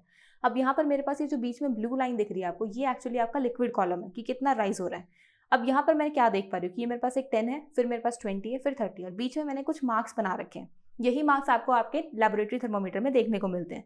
अब ये जो मार्क्स हैं कुछ ना कुछ तो वैल्यू इंडिकेट कर रहे हैं। जैसे आप देखोगे कितना है, जैसे 10 है, फिर 1, 2, 3, 4, 5, 6, 7, 8, 9 और फिर आपके पास 20 आ रहा है। यानी अगर आप एक तरीके से देखोगे तो 10, 11, 12, 13, 14, 15, 16, 17, 18, 19, 20। फिर अगर आप देखोगे 21, 22, 23, 24, 25, 26, 27, 28, 29, 30। यानी हम यहाँ पर क्या देख पा रहे हैं कि हम जब भी 10 से 20 या 20 से 30 या इससे आगे जा रहे हैं तो हम एक एक यूनिट के हिसाब से जा रहे हैं। 10 के बाद 11 आ रहा है, 12 आ रहा है, 13 आ रहा है, यानी हम एक एक वैल्यू को देख पा रहे हैं। वहीं पर अगर आपको मैं बोलूँ कि आपको यहाँ पर 11.7 मेजर करना है, अब यहाँ पर आपके पास 10 के बाद 11 आ गया, 12 आ गया, अब 11.7 आप कैसे देखो, इसके बीच में आपको क्या पता कहाँ पर 0.7 आ रहा है। तो इसी वजह से हम यहाँ पर 1, 2, 3 की वैल्यूज तो मेजर कर सकते हैं, पर पॉइंट की वैल्यूज मेजर नहीं कर सकते। तो यहाँ से हम इसी वजह से लेबोरेटरी थर्मोमीटर को यूज नहीं करते हैं ह्यूमन बॉडी टेम्परेचर के लिए। तो यहाँ पर अब हम कुछ क्वेश्चंस को आंसर करेंगे। जैसे सबसे पहले अगर हम यहाँ देखें टेम्परेचर डिफरेंस बिटवीन 2 बिगर मार्क्स। अब यहाँ पर आपको क्या दिख रहा है, एक काफी बड़ा है, एक हमारे पास हल्का बड़ा और एक आपके पास काफी छोटे छोटे मार्क्स है। 3 तरीके के मार्क्स दिख रहे हैं, जिसमें हम देख पा रहे हैं कि जो बड़े वाले मार्क्स हैं ये तो आपकी 10, 20, 30 वैल्यूज को रिप्रेजेंट कर रहे हैं, और जो आपके पास ये छोटे छोटे हैं ये 1, 2, 3 को रिप्रेजेंट कर रहे हैं, और जो बीच वाला है कहीं ना कहीं 5 के मल्टीपल को रिप्रेजेंट कर रहे हैं। जैसे यहाँ पर हमारे पास 15 आ रही थी, यहाँ 25, ऐसे यहाँ 35 आ रही है, तो ये जो हमारे पास 5 के मल्टीपल्स आ रहे हैं। तो यहाँ पर आपके पास ये जो टेम्परेचर डिफरेंस है 10 से 20 के बीच में कितनी वैल्यू आ रही है, 1, 2, 3, 4, 5, 6, 7, 8, 9, 10। तो यहाँ पर हमारे पास टोटल 10 डिफरेंसेस आ रहा है। तो हम यहाँ बोल सकते हैं कि temperature difference between 2 bigger marks is 10 degrees. 20 minus 10 is actually 10। तो 10 डिग्रीज का हमें डिफरेंस देखने को मिल रहा है। टोटल डिविजन्स कितने देखने को मिल रहे हैं 2 बिगर मार्क्स के बीच में, वो आपको 10 डिविजन्स देखने को मिल रहे हैं। वहीं अगर आप देखो कि एक डिवीजन कितना हमें टेम्परेचर शो कर रहा है, तो जब भी हमें एक डिवीजन का टेम्परेचर निकालना होता है ना, तो हम टोटल टेम्परेचर डिफरेंस को टोटल नंबर ऑफ डिवीजन से डिवाइड कर देते हैं। जैसे आप इसको इस तरीके से समझ सकते हो कि आपके पास 10 टॉफी हैं और टोटल 10 बच्चे हैं। अगर आपको उन 10 टॉफियों को 10 बच्चों में बांटना है तो आप क्या करते हो, सबको एक एक टॉफी दे देते हो ना। अभी आपने कैसे निकाला, आपने 10 को 10 से डिवाइड करा, आपके पास 10 बच्चे हैं और आपके पास 10 ही टॉफीज है। अगर आपको इन्हें 10 किड्स के बीच में डिवाइड करना है तो आप बोलोगे मैम सबको एक एक दे दूंगा, 1 ईच। और ये आपने कैसे कैलकुलेट करा, आपने 10 को 10 से डिवाइड कर दिया कि मेरे पास कितनी टॉफीज हैं और मेरे पास कितने बच्चे हैं, उसको हमने यहाँ पर डिवाइड कर लिया। तो इस तरीके से हम यहाँ पर नंबर ऑफ टॉफीज कितने बच्चे को क्या मिलेगी वो हम आइडेंटिफाई कर लेते हैं। तो वही तरीके से हम यहाँ पर अपने टेम्परेचर के वैल्यूज को देखेंगे।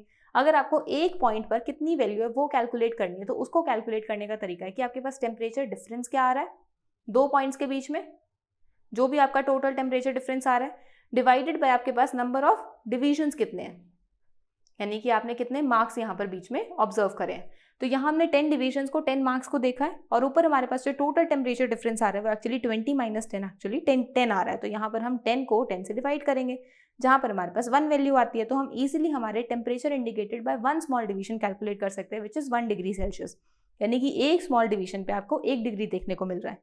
जैसे आप यहाँ 10 प्लस ऊपर जाते हो 1 ऐड करोगे तो 11 आएगा, 11 में 1 ऐड करोगे तो 12 आएगा। तो हर एक पे आपको 1 डिग्री देखने को मिलता है। Smallest value of thermometer that can be read. अब यहाँ पर इस थर्मोमीटर को यूज करके आप सबसे छोटी वैल्यू क्या रीड कर सकते हो वो पूछा है, एंड दैट इज 1 डिग्री सेल्सियस। अब इस 1 डिग्री सेल्सियस को देख के आप पूछोगे कि 1 कैसे आया मैम। यहाँ अगर हम इस थर्मोमीटर को देखें या फिर अगर हम कोई भी थर्मोमीटर देखें, अगर हम यूजुअली हमारा जो लेबोरेटरी थर्मोमीटर है उसके अंदर देखते हैं तो हमारी लोवेस्ट वैल्यू हम मेजर कर सकते हैं -10। इसका मतलब है कि स्मॉलेस्ट तो वही होनी चाहिए, तो इसका आंसर -10 आना चाहिए, 1 नहीं आना चाहिए। बट अगर आप इसमें देखोगे, आपने खुद बोला अभी कि वो एक लोवेस्ट वैल्यू है, यानी कि आपकी एक लिमिटेड वैल्यू है कि आप इस रेंज तक जा सकते हो, एक लिमिट है आपकी रेंज की। लेकिन अगर आपसे ये पूछा जाए कि स्मॉलेस्ट वैल्यू आप कितनी मेजर कर सकते हो, जैसे फॉर एग्जाम्पल आपने किसी चीज का टेम्परेचर 10 डिग्री सेल्सियस देखा, अब आपसे ये पूछा जा सकता है कि आप नेक्स्ट इसमें कितना टेम्परेचर मेजर कर सकते हो। आप बोलोगे कि मैं इसमें 11 मेजर कर सकता हूँ, फिर 12 कर सकता हूँ, फिर 13 कर सकता हूँ। लेकिन आप बोलोगे मैं इसमें 11.5, 13.5 इस तरीके से मेजरमेंट्स नहीं कर सकता, क्योंकि मुझे यहाँ पर वो डिवीजन शो नहीं करा है। तो इसका क्या मतलब है कि यहाँ पर मैं सबसे छोटी वैल्यू कितनी मेजर कर सकती हूँ, 10 से 11 जा रही हूँ तो 1 डिग्री का चेंज मेजर कर सकती हूँ ना। तो यहाँ पर वही चीज पूछी हुई है, smallest value of thermometer that can be red is 1 डिग्री सेल्सियस।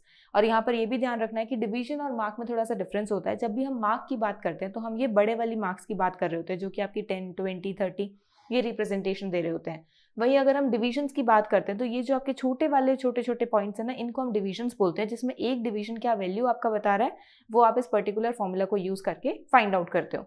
सो इस तरीके से हम यहाँ पर हर एक चीज को समझ सकते हैं हमारे लेबोरेटरी थर्मोमीटर के अंदर। तो यहाँ पर हमने ये देख लिया कि किस तरीके से हम यहाँ पर अब लेबोरेटरी थर्मोमीटर को यूज करते हैं, हमें क्या क्या डिविजन्स देखने को मिलती है और क्या क्या वैल्यूज हम इससे नोट कर सकते हैं। अब लेबोरेटरी थर्मोमीटर के अंदर हमने वैल्यूज को तो समझ लिया, लेकिन अगर हम इसे लैब में यूज करें तो इसे हमें यूज करना भी आना चाहिए कि हम इसे यूज किस तरीके से करें, यानी कि हम करेक्टली किस तरीके से लेबोरेटरी थर्मोमीटर को यूज करके टेम्परेचर मेजर कर सकते हैं, वो हमें पता होना चाहिए। तो सबसे पहली चीज तो जैसे मैंने आपको बताया था कि हमें कोई भी चीज अगर हम देख रहे हैं तो वो आपके कॉन्टैक्ट में होनी चाहिए उस थर्मोमीटर के। जैसे अगर आप यहाँ पर इस एक्टिविटी में देखोगे तो इस एक्टिविटी में आपको ये जो दोनों आपके पास सेटअप है, इसमें आपके पास यहाँ पर क्रश्ड आइस यूज करी हुई है और यहाँ पर आपके पास बॉइलिंग वाटर यूज करा हुआ है। इन दोनों के अंदर अगर आप देखोगे तो आपका जो ये थर्मोमीटर है ये क्या हो रहा है, इसके कॉन्टैक्ट में आ रहा है।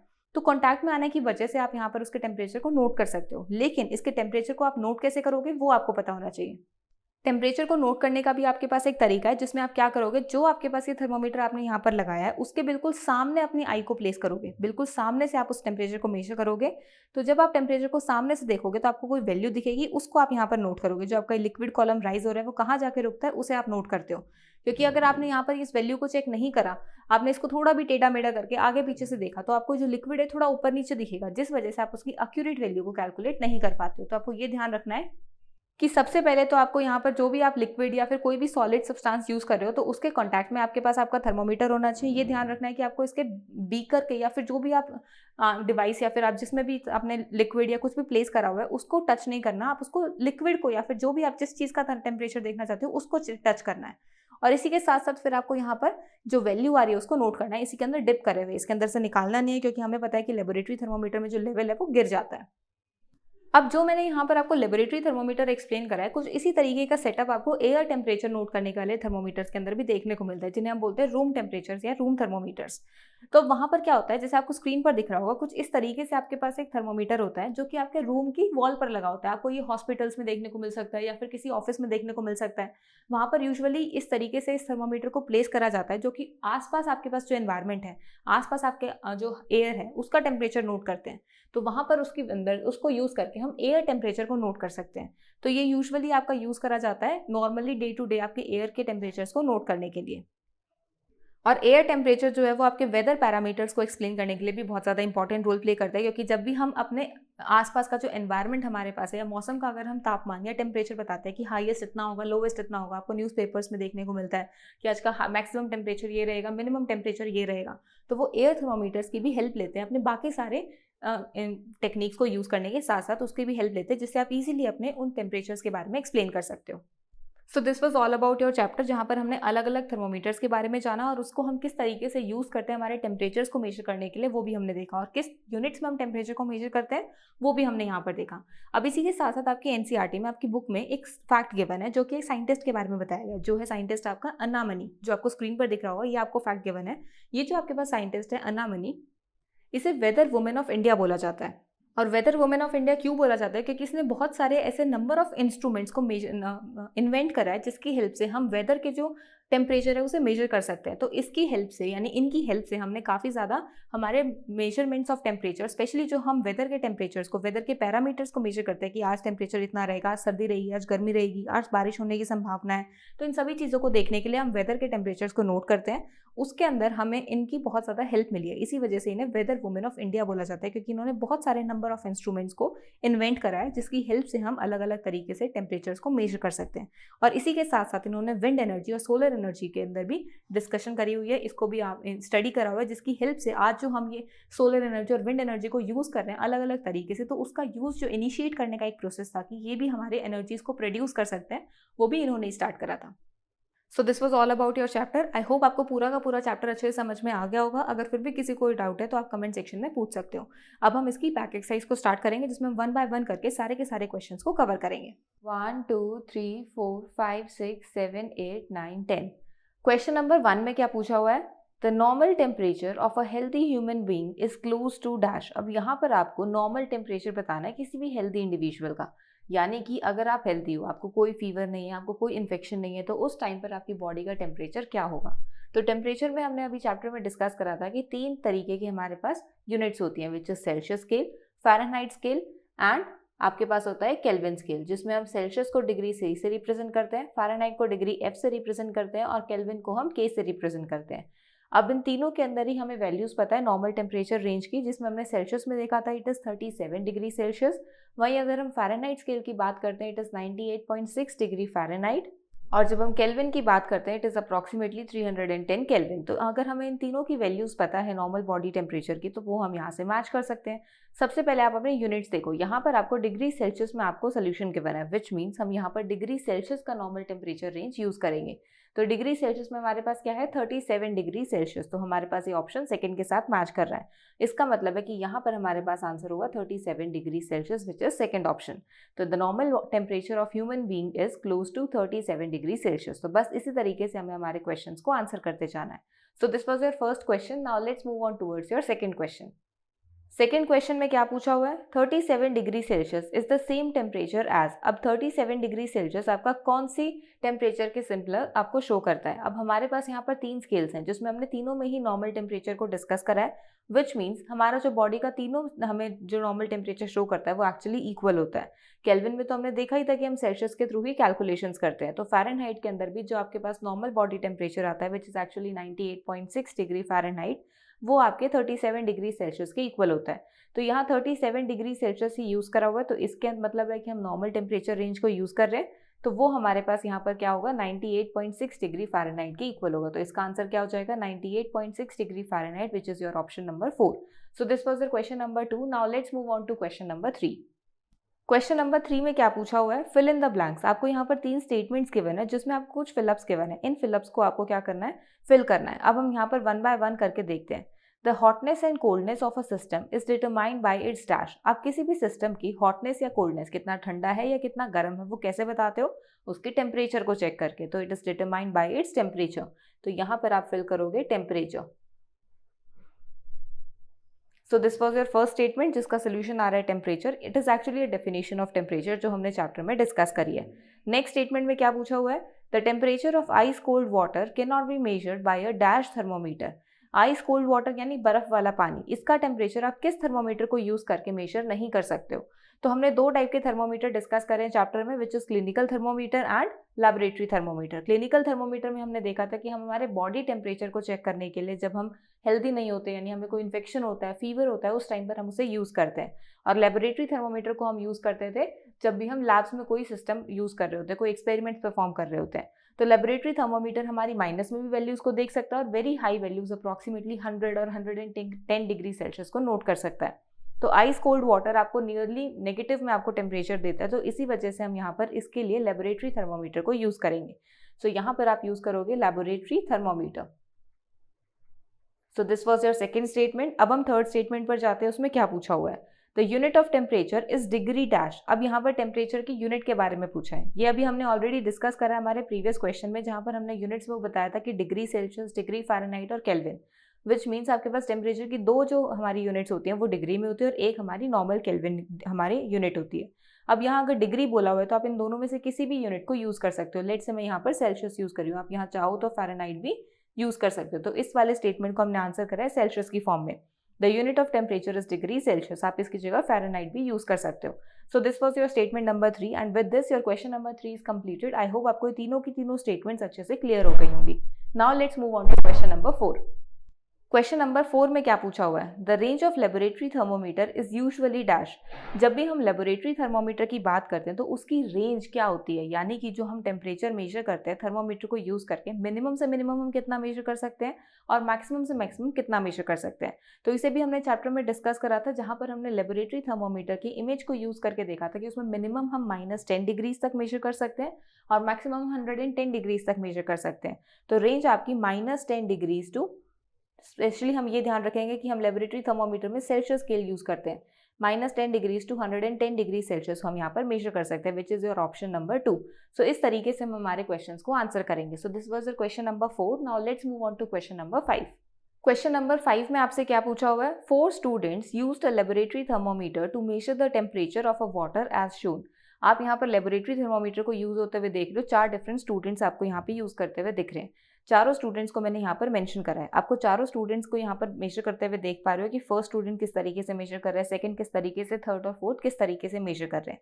अब आपको आंसर क्या करना है, what do you think followed the correct way for measuring temperature, who do you think, आप किसको देख पा रहे हो कि कौन बिल्कुल करेक्ट तरीके से टेम्परेचर को मेजर कर रहा है, स्टूडेंट 1, 2, 3 और 4। तो उसके लिए हम यहाँ पर देखेंगे कि किस तरीके से थर्मोमीटर को हमारे सिस्टम के अंदर प्लेस करा है, क्योंकि हमें पता है जब भी हम लेबोरेटरी थर्मोमीटर को टेम्परेचर मेजर करने के लिए यूज करते हैं तो उसकी कुछ कंडीशंस होती हैं।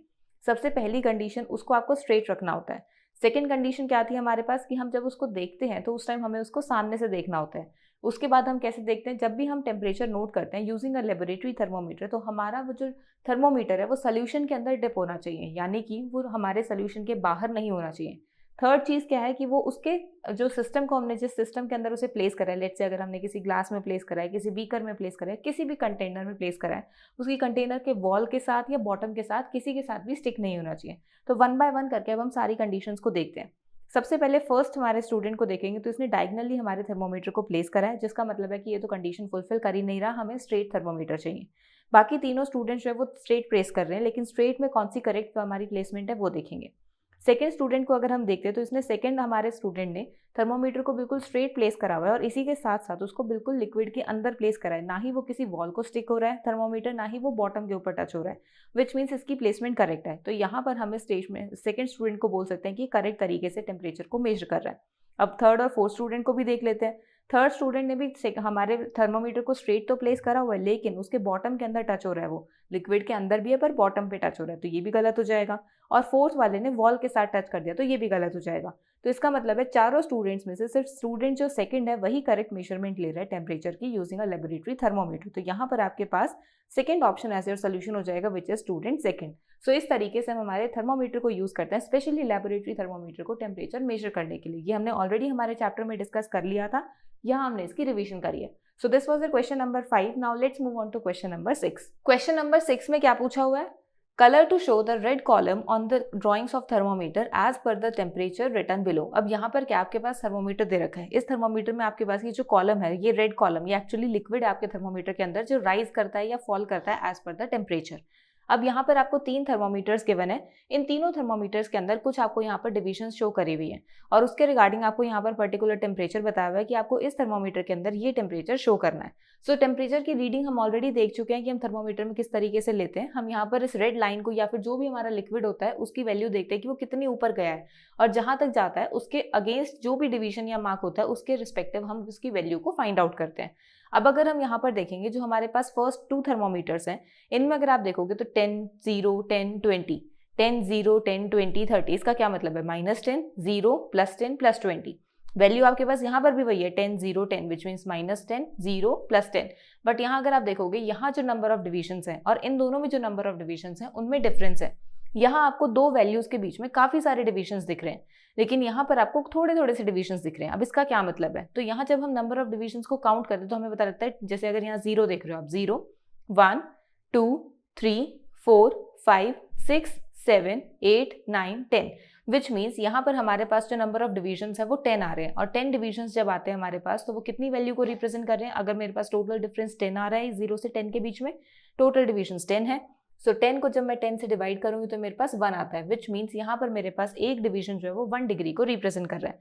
सिमिलरली यहाँ पर भी मुझे 1 डिग्री की रिप्रेजेंटेशन मिल रही है, लेकिन जब मैं यहाँ पर देख रही हूँ तो मेरे पास यहाँ पर क्या आ रहा है? 0, 1 2 3 4 5 6 7 8 9 10, हमें यहाँ पर भी 10 मार्क्स दिख रहे हैं, बट वो जो आपके पास है वो बड़े वाली लाइन से थोड़ी, अगर आप इन छोटे वाले को देखोगे तो ये हमने काउंट ही नहीं करे।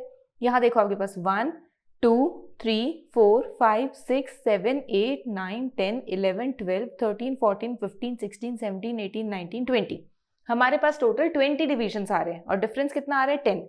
तो अगर हम 10 के डिफरेंस पे 20 का डिवीजन देखते हैं तो हमारे पास वैल्यू क्या आती है? 0.5, विच मीन्स कि जब हम यहाँ पर एक डिवीजन की बात करें तो वो 0.5 को रिप्रेजेंट कर रहा है।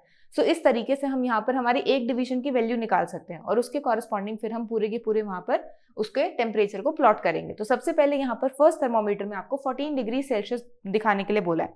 अब 14 कहाँ पर आता है? 10 और 20 के बीच में। 10 और 20 के बीच में आपके पास ये वाली रेंज आ रही है जिसमें जो बीच वाला पॉइंट है ये 15 को रिप्रेजेंट कर रहा है, और 14 तो 15 से नीचे होता है, विच मीन्स 10 और 15 के बीच में। और हमें पता है कि एक जो डिवीजन है वो 1 डिग्री को रिप्रेजेंट कर रहा है, तो अगर ये 10 है तो ये 11 12 13 14, यानी कि जो आपके पास ये वाला जो पॉइंट है यहाँ तक आपके पास क्या आएगा? 14 डिग्री सेल्सियस आएगा। तो बस आपको अपना स्केल को यूज करना है और इस रेड कॉलम को अपने 14 डिग्री सेल्सियस तक एक्सटेंड करना है। तो ये आपके पास क्या हो जाएगा? 14 डिग्री सेल्सियस हो जाएगा इस थर्मोमीटर के अंदर। अब जैसे आपने यहाँ पर इस वैल्यू को रिप्रेजेंट कर रहा है, सिमिलरली यहाँ पर भी इन टेम्परेचर्स को रिप्रेजेंट करना है। अब यहाँ 17 पूछा हुआ है तो ये आपके पास कहाँ पर आएगा? 15 और 20 के बीच में। ये 15 है, ये 20 है, 16 17, यानी कि यहाँ पर आपके पास आपके 17 की वैल्यू आएगी। तो बस आपको यहाँ तक अपने स्केल को यूज करके अपनी वैल्यू को मार्क करना है। तो जब आप यहाँ पर इसको मार्क करोगे तो आपके पास कुछ इस तरीके से आपका रेड कॉलम शो होगा। तो ये आपके पास 17 डिग्री सेल्सियस की मार्किंग आ गई। नेक्स्ट आपसे पूछा हुआ है 7.5 डिग्रीज। 7.5 डिग्रीज आपके 10, 0 और 10 के बीच में आता है। 0 और 10 के बीच में 7.5, 1 2 3 4 5 6 7 8 9 10, यहाँ 7 आ रहा है, 7 के जस्ट ऊपर 7.5 आएगा, 7 7.5 8 8.5 इस तरीके से चल रहा है। तो ये आपके पास 7.5 वाला मार्क है। तो आपको बस यहाँ तक अपनी इस पॉइंट को एक्सटेंड करना है। तो जब आप इसमें रेड कॉलम यहाँ तक एक्सटेंड करोगे तो ये आपके पास 7.5 वैल्यू आ जाएगी और यहाँ तक हम इसको इस तरीके से रिप्रेजेंट करेंगे। So this is your 7.5 degree Celsius. तो बस इसी तरीके से हम सारे थर्मोमीटर्स के अंदर हमारे टेम्परेचर्स की रीडिंग को नोट कर सकते हैं और शो कर सकते हैं। So this was our question number 6। Now let's move on to question number 7। Question number 7 में क्या पूछा हुआ है? Observe the part of thermometer shown and answer the following questions. यहाँ पर आपको एक थर्मोमीटर गिवन है जो आपको यहाँ पर दिख भी रहा होगा। उस थर्मोमीटर के अंदर आपको ऑब्जर्व करते हुए उसके कुछ आंसर्स को, क्वेश्चंस को आंसर करना है। सो वन बाय वन हम देखते हैं। सबसे पहले पूछा हुआ what type of thermometer is it, ये कौन से तरीके का थर्मोमीटर यहाँ पर यूज करा है। अब अगर आप इस थर्मोमीटर को देखोगे तो यहाँ पर आपको रीडिंग दिख रही है 10 0 10 20 30, इस तरीके से रीडिंग दिख रही है। और ये जो रीडिंग है हम इससे बहुत फेमिलियर हो चुके हैं अब तो। ये हमारे लेबोरेटरी थर्मोमीटर की रीडिंग है। तो ये आपके पास कौन सा थर्मोमीटर है? This is your laboratory thermometer.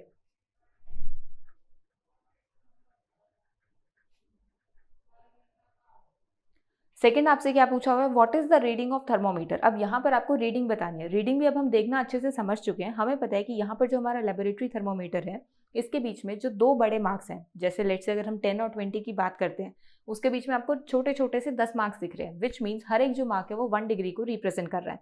तो अब यहाँ पर आपके पास जो आपकी रेड लाइन है इस थर्मोमीटर के अंदर वो आपको दिख रही है 20 और 30 के बीच में, और 20 और 30 में भी वो आपको 25 से ऊपर दिख रही है, विच इज एक्चुअली 26 की लाइन पर आपको वो दिख रहा है, विच मीन्स जो आपकी रीडिंग है थर्मोमीटर की इट इज 26 डिग्री सेल्सियस। अब सेल्सियस क्यों यूज करें? क्योंकि लेबोरेटरी थर्मोमीटर में हम डिग्री सेल्सियस यूनिट यूज करते हैं। पार्ट 3 में क्या पूछा हुआ है? What is the smallest value that this thermometer can measure. अब यहाँ पर इस थर्मोमीटर को यूज करके आप कौन सी स्मॉलेस्ट वैल्यू को मेजर कर सकते हो। तो यहाँ पर आपके पास ही जो जैसी स्मॉलेस्ट वैल्यू का वर्ड आ रहा है, आप सबसे पहले अपने चैप्टर पे देख रहे हो जहाँ पर हमने लेबोरेटरी थर्मोमीटर की अलग अलग डिविजन्स की वैल्यूज को निकालना सीखा था। और उसमें हमने देखा था कि जब भी हम स्मॉलेस्ट वैल्यू की बात करते हैं तो वहां पर हम एक डिवीजन की वैल्यू की बात कर रहे होते हैं, क्योंकि अगर हम लोवेस्ट टेम्परेचर देखें वो तो लिमिटेड वैल्यू आपकी कि उस वो कितनी लिमिट तक उसकी रेंज है, लेकिन स्मॉलेस्ट वैल्यू आपकी एक डिवीजन कितनी वैल्यू को मेजर कर सकता है वो हम यहाँ पर फाइंड आउट करते हैं। तो अगर आप इस थर्मोमीटर के अंदर देखोगे इट इज 1 डिग्री सेल्सियस। तो क्योंकि यहाँ पर आपके पास जो नंबर ऑफ डिविजन्स आ रहे हैं और जो आपके पास टोटल टेम्परेचर रेंज है उनसे जब आप कैलकुलेशंस करते हो तो आपके पास 1 डिग्री सेल्सियस की वैल्यू आती है. So this was your third part of the question and along with it your question number 7 is completed. Now let's move on to question number 8. Question number 8 में क्या पूछा हुआ है? A laboratory thermometer is not used to measure our body temperature, give a reason. अब यहाँ पर ये बोला हुआ है कि एक लेबोरेटरी थर्मोमीटर को हम यूज नहीं कर सकते हमारे बॉडी के टेम्परेचर को नोट करने के लिए, उसके लिए रीजन देना है.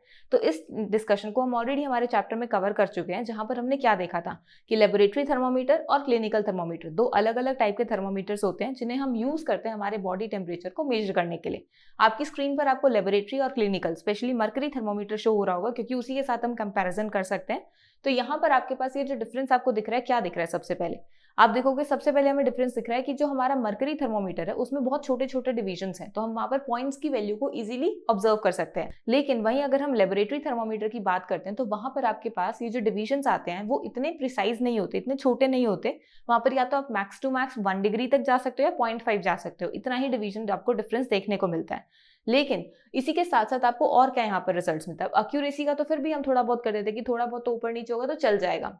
लेकिन जब हम इसके अंदर फर्दर मेजरमेंट को देखते हैं तो यहाँ पर आप देखोगे जो आपका लेबोरेटरी थर्मोमीटर है उसके नीचे जो बल्ब है और जो मर्करी थर्मोमीटर है उसके नीचे वाला जो बल्ब है, उन दोनों में एक डिफरेंस है. जो मर्करी थर्मोमीटर का बल्ब है जिसको हम किंग बोलते हैं वो थोड़ा पतला है और लेबोरेटरी थर्मोमीटर वाला जो किंग है वो मोटा है. अब यहाँ पर ये पतला और मोटा होने की वजह से क्या डिफरेंस आता है? इसकी वजह से जो लिक्विड आपका जो कॉलम के अंदर है वो राइज और फॉल होता है. अगर वो किंग पतला है तो आप जैसे उसको लिक्विड से बाहर निकालोगे उसके बावजूद भी वो जो लिक्विड है वो अपने टेम्परेचर को अटेन करके रखता है, वो फॉल नहीं होता. जैसे हमने लेबोरेटरी थर्मोमीटर में देखा था ना कि आपको टेम्परेचर की जो रीडिंग है वो लिक्विड के अंदर ही उसे स्ट्रेट रख के लेनी पड़ेगी. क्यों? क्योंकि जैसे उसे बाहर निकालोगे वो टेम्परेचर जो है फॉल कर जाएगा, क्योंकि उसका जो लिक्विड कॉलम है वो होल्ड नहीं हो पाता ऊपर उस कॉलम में नीचे बड़े किंग की वजह से. तो यहाँ पर डिफरेंस आता है. जब हम बॉडी का टेम्परेचर मेजर करते हैं तो हम उसको कहीं पर भी प्लेस करते हैं, अगर हम हमारे माउथ में भी प्लेस कर रहे हैं या फिर अंडर आर्म्स पे प्लेस कर रहे हैं तो उसको जब बाहर निकालते हैं उसके बाद हम उसको सामने की तरफ लाइट की तरफ देख के उसका टेम्परेचर नोट करते हैं. अगर उसके अंदर वो किंग पतली नहीं होती तो वो लिक्विड का जो कॉलम है वो होल्ड नहीं रहता और उससे फिर क्या होता है, वो टेम्परेचर गिर जाता और हम उसके एक्यूरेट रीडिंग्स नहीं ले पाते. तो अब यहाँ पर हमें यही सेम रीजंस यहाँ पर देने. तो आप इस क्वेश्चन को किस तरीके से आंसर करोगे?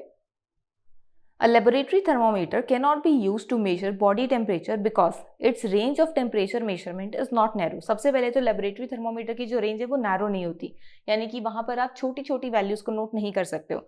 सो cannot measure the precise value and also it does not have a narrow king found in the clinical thermometers. Clinical thermometers में हमें एक नीचे की तरफ पतला सा बल्ब जिसे हम किंग बोलते हैं वो मिलता है, जो कि हमारे उस लिक्विड कॉलम को फॉल होने से प्रिवेंट करता है. वो हमें लेबोरेटरी में नहीं मिलता. सो इसी वजह से हम इस लेबोरेटरी थर्मोमीटर को यूज नहीं करते. So which prevents mercury falling from falling after removal from the body. So इस तरीके से हम यहाँ पर रीजन दे सकते हैं कि हम लेबोरेटरी थर्मोमीटर को क्यों बॉडी टेम्परेचर मेजर करने के लिए यूज नहीं करेंगे. So this was your question number 8. Now let's move on to question number 9. Question number 9 में क्या पूछा हुआ है? Vaishnavi has got to school as she is ill. Has not gone to school, वो स्कूल नहीं गई है क्योंकि वो बीमार है.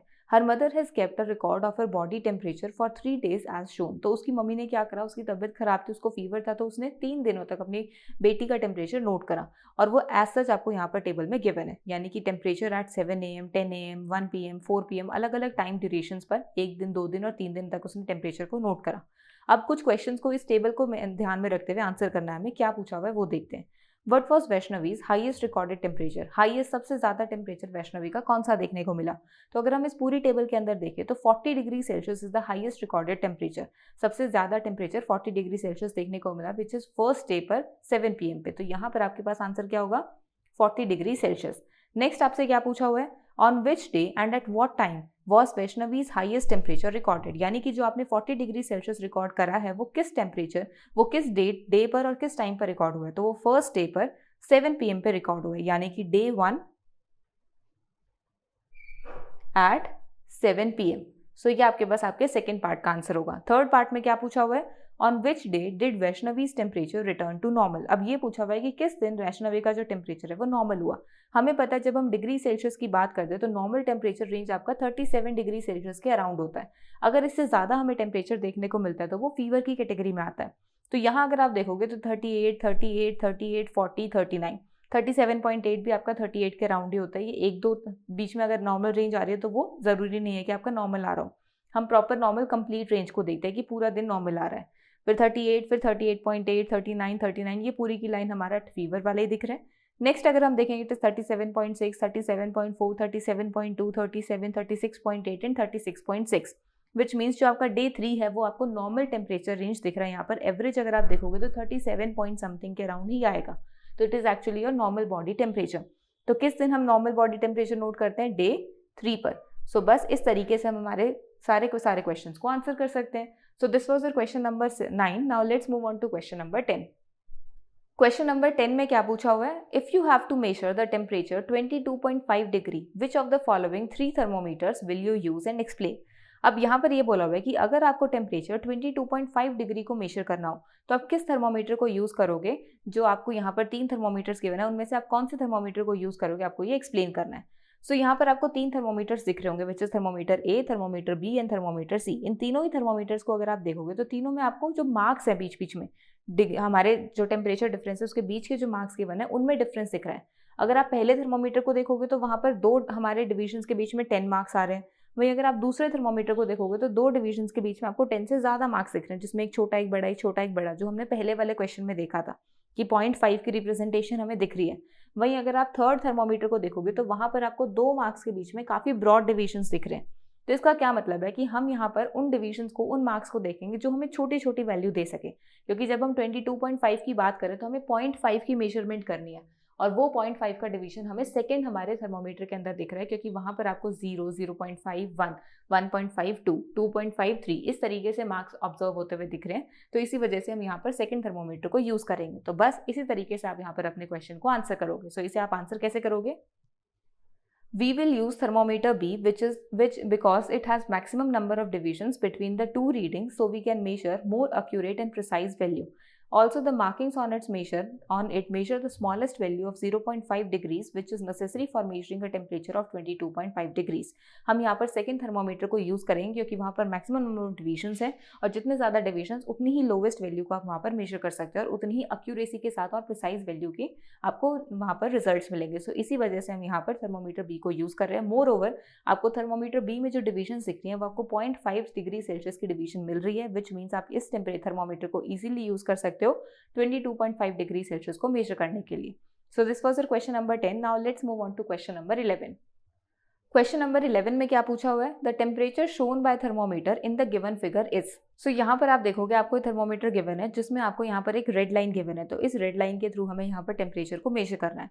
तो आप यहाँ पर देख रहे हो कि जब हम 2 पॉइंट्स के बीच में देख रहे हैं 10 और 15, 15, 20, 20, 25, हमें यहाँ पर 5 का डिवीजन मिल रहा है और उस 5 के डिवीजन में भी आपके पास यहाँ पर बीच में मार्क्स आ रहे हैं। देखो अगर आप यहाँ देखोगे 10, 11, 12, 13, 14 एंड 15, विच मीन्स आपको जो बड़ी वाली लाइन्स है ये तो 11, 12, 13 यानी एक एक डिग्री की रिप्रेजेंटेशन दे रहे हैं और इनके बीच में भी छोटी लाइन्स के बने, विच मीन्स ये आपको 0.5 की रिप्रेजेंटेशन दे रहे हैं। तो 10, 10.5, 11, 11.5, 12, 12.5, 13, 13.5, 14, 14.5 एंड 15, विच मीन्स हमें बीच में 0.5 की रिप्रेजेंटेशन मिल रही है। तो अब हम यहाँ पर हमारी रेड लाइन को देखेंगे तो ये कहीं आपके पास यहाँ पर 26, 27 के अराउंड लाई कर रहा है, बट अब 27 से थोड़ा सा ऊपर गया है तो इट इज एक्चुअली 27.5 डिग्रीज। तो इसमें आपके पास आपका जो आंसर आएगा which is 27.5 degree. So option B, 27.5 degree would be the solution for question number 11. So this was your question number 11. Now let's move on to question number 12. Question number 12 में क्या पूछा हुआ है? A laboratory thermometer has 50 divisions between 0 degree and 100 degrees. What does each division of this thermometer measure? अब यहाँ पर क्या बोला हुआ है कि हमारे पास एक लेबोरेटरी थर्मोमीटर है जिसकी लोवेस्ट वैल्यू आप 0 डिग्री सेल्सियस ऑब्जर्व करते हो और मैक्सिमम वैल्यूज के अंदर आप 100 डिग्री सेल्सियस को ऑब्जर्व करते हो, यानी कि आपके पास जो थर्मोमीटर है उसकी लोवेस्ट रेंज ये है, मैक्सिमम लिमिट यहाँ पर आ रही है। तो हमारी रेंज क्या आ रही है? 0 डिग्री से 100 डिग्री का। अब लेकिन इसके अंदर फर्दर ये बोला है कि जो बीच में हम डिविजन्स ऑब्जर्व करते हैं वो टोटल डिविजन्स आपको यहाँ पर ये 50 देखने को मिल रहे हैं। तो ये पूछा है कि एक डिवीजन आपकी किस वैल्यू को रिप्रेजेंट करेगा। सो यहाँ पर जब भी हम वैल्यूज निकालते हैं उस डिवीजन के रिस्पेक्टिव तो हमारे पास एक फॉर्मूला है जिसमें हम क्या बोलते हैं कि जो भी वैल्यू है वो आपके टोटल टेम्परेचर डिफरेंस, जो भी आपके पास टोटल टेम्परेचर डिफरेंस आ रहा है ये रेंज के अंदर, डिवाइडेड बाय जो टोटल नंबर ऑफ डिविजन्स है उसके रिस्पेक्ट में हम यहाँ पर वैल्यू निकाल सकते हैं। जैसे फॉर एग्जांपल अगर हम यहाँ पर वैल्यू फाइंड आउट करने की कोशिश करें तो हमारे पास टोटल टेम्परेचर डिफरेंस कितना है? 100 माइनस 0 डिग्री और नीचे हमारे पास टोटल डिविजन्स कितने हैं? 50। तो यहाँ हमारे पास आएगा 100 बाय 50। जिसको जब हम डिवाइड करते हैं तो हमारे पास वैल्यू आती है 2 डिग्री सेल्सियस की, विच मीन्स आपके पास यहाँ एक डिवीजन जो है वो 2 डिग्री को रिप्रेजेंट कर रहा है। तो आपको यहाँ पर ये स्केल किस तरीके से मिलेगा, जैसे अगर मैं 10 से 20 के बीच में बनाऊँ तो 10 और यहाँ पर मेरे पास है 20, तो 10 से 20 के बीच में डिवीजन बनाऊंगी तो यहाँ पर मेरे पास आएगी वैल्यू 12, फिर मेरे पास आएगी 14, फिर मेरे पास आएगी 16, फिर मेरे पास आएगी 18 और फिर 20। ये थोड़ा जूर बना दिया तो यहाँ पर आपको 20 दिखेगी। तो हम यहाँ क्या देख पा रहे हैं कि हमारे पास यहाँ पर 2 के डिफरेंस पर वैल्यूज आ रही हैं, 12, 14, 16, 18। सो इस तरीके से हम यहाँ पर 2 डिग्री सेल्सियस का डिवीजन ऑब्जर्व कर रहे हैं। अब जैसे मैंने यहाँ पर 10 से 20 के बीच में बनाया है, वैसे ही सेम आपको डिवीजन यहाँ 0 से 100 के बीच में दिखेंगी। सो इस तरीके से हम यहाँ पर क्या ऑब्जर्व करते हैं कि हमारे एक डिवीजन की वैल्यू कितनी आ रही है, वो फॉर्मूला यूज करके हम निकाल सकते हैं। तो बस यही आपको यहाँ पर इस क्वेश्चन में आंसर करना है। सो इस क्वेश्चन को आप आंसर कैसे करोगे? The thermometer has 50 divisions between 0 degree and 100 degrees, which means the total range is divided into 50 equal parts and each division represents a value. अब यहाँ पर क्या बोला हुआ है कि हमारे पास जो थर्मोमीटर है उसमें टोटल 50 डिविजन्स हैं, जिसमें 0 डिग्री और 100 डिग्रीज का हम टेम्परेचर डिफरेंस देख पा रहे हैं, which means the total range जो हमारी जो पूरे के पूरे टेम्परेचर की वो 50 इक्वल पार्ट्स में डिवाइडेड है। तो हर एक डिवीजन को कितने वैल्यू से रिप्रेजेंट करा जाएगा, उसके लिए हमारे पास फॉर्मूला होता है value represented by each division is equals to total temperature difference range difference divided by number of divisions, जो हमारे पास आ रहा है 100 माइनस 0 बाय 50, जिसमें हमारे पास 100 बाय 50 से 2 डिग्री सेल्सियस की वैल्यू आ रही है। तो यहाँ से हम क्या बता सकते हैं, each division of thermometer measures 2 degree Celsius. So इस तरीके से आप अपने क्वेश्चंस को आंसर करोगे। So this was question number 12। Now let's move on to question number 13। Question number 13 में क्या पूछा हुआ है, draw the scale of thermometer in which the smallest division read 0.5 degree Celsius. You may only draw the portion between 10 degree Celsius and 20 degree Celsius. अब यहाँ पर क्या बोला हुआ है कि आपको एक स्केल ड्रॉ करना है थर्मोमीटर का, जिसमें आपको smallest division 0.5 degree Celsius show करना है, और उस स्केल में आप 10 डिग्री और 20 डिग्री के बीच में उस डिवीजन को शो कर सकते हो। यानी कि अब यहाँ पर हमारे पास जो पॉइंट रेज हो रहा था कि मैम हमारे पास जो वैल्यू है डिवीजन की वो पता है हमें, नंबर ऑफ डिवीजन तो हम यहाँ पर खुद बताएंगे, लेकिन टेम्परेचर डिफरेंस भी तो पता होना चाहिए। वो टेम्परेचर डिफरेंस हमारे पास 10 और 20 का आएगा। सो यहाँ पर आप कैसे करोगे, देखो हमारे पास क्या है, स्केल ऑफ थर्मोमीटर हमें ड्रॉ करना है, जिसके लिए हमें टोटल डिविजन्स बताने पड़ेंगे, तभी तो हम उसको ड्रॉ कर सकते हैं। और टोटल डिविजन्स हम कैसे निकाल सकते हैं, हमारे पास एक फॉर्मूला है which is value of one division is equals to total temperature range difference divided by total number of divisions, जिसमें हमारे पास वैल्यू ऑफ वन डिवीजन तो ऑलरेडी हमें क्वेश्चन में गिवन है 0.5 degree Celsius. Total number of divisions आपको calculate करने हैं, और टेम्परेचर रेंज डिफरेंस की अगर हम बात करें तो यहाँ हम 10 और 20 के बीच के डिफरेंस की बात करेंगे, क्योंकि जो हम यहाँ पर निकालेंगे वही पूरे थर्मोमीटर में होगा। तो हम 10 और 20 के बीच के डिफरेंस को देखेंगे तो हमारे पास लोवेस्ट वैल्यू 10 हो जाएगी, हाईएस्ट वैल्यू 20 हो जाएगी। तो यहाँ पर आप लिखोगे 20 minus 10 divided by number of divisions is equals to 0.5। उससे आप कैलकुलेट करके अपने टोटल नंबर ऑफ डिविजन्स को निकालोगे। सो जब आप यहाँ वैल्यूज को पुट कर रहे हो 0.5 is equals to 20 minus 10 degree divided by number of divisions, तो डिविजन्स आपके पास आ रही है 10 बाय 0.5। तो जब आप इसको सॉल्व करते हो तो जो ये 0.5 है ये पॉइंट आपके पास यहाँ ऊपर चला जाएगा, जिसको फर्दर सॉल्व करने से 5 2s are 10, और हमारे पास यहाँ पर 2 into 10 विच इज 20 आपके पास नंबर ऑफ डिविजन्स आएंगे। अब ये जो 20 नंबर ऑफ डिविजन्स आ रहे हैं इसको आप प्लॉट करोगे। अब कैसे प्लॉट करोगे, हमें पता है जब भी हम 20 डिविजन्स की बात करें तो 10 और 20 के बीच में 20 छोटे छोटे डिविजन्स को यूज करेंगे। तो मैंने यहाँ पर ऑलरेडी एक स्केल मेजर बना रखा है 10 और 20 के बीच में। अगर आप देखोगे तो यहाँ देखो 1 2 3 4 5 6 7 8 9 10 11 12 13 14 15 16 17 18 19 20। मैंने टोटल 20 डिविजन्स यहाँ पर बनाए हैं। इस 20 डिवीजन को मैंने कैसे रिप्रेजेंट करा है, मैंने बड़े वाले जो थोड़े थोड़े से बड़े डिवीजन है उनको तो 1 डिग्री से रिप्रेजेंट करा है, जैसे 10 11 12 13 14 15 16 17 18 19 20।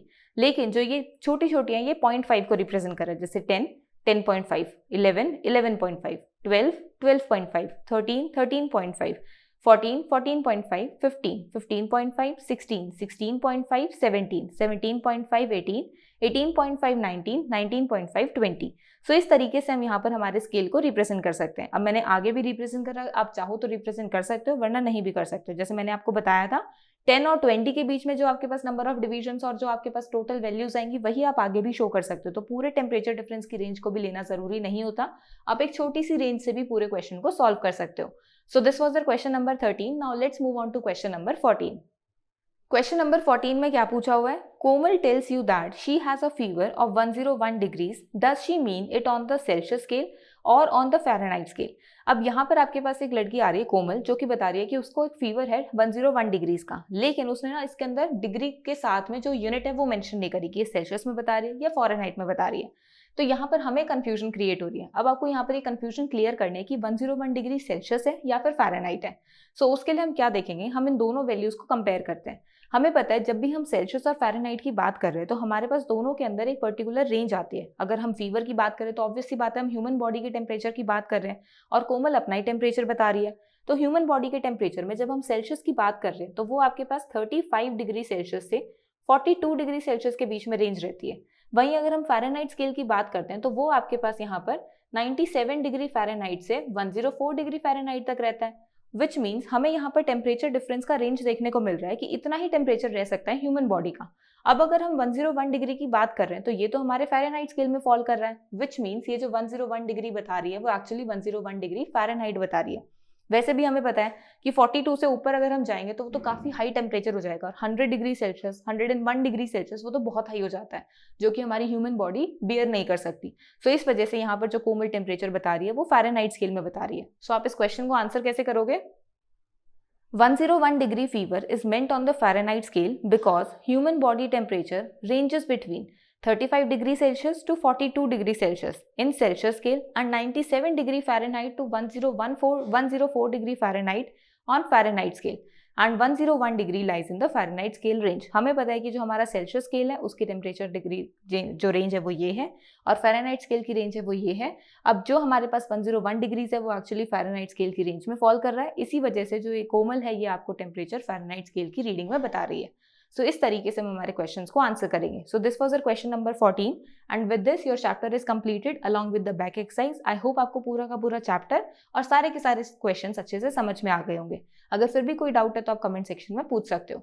सो if you like the video then do like and share the video and also subscribe to our channel. Thank you.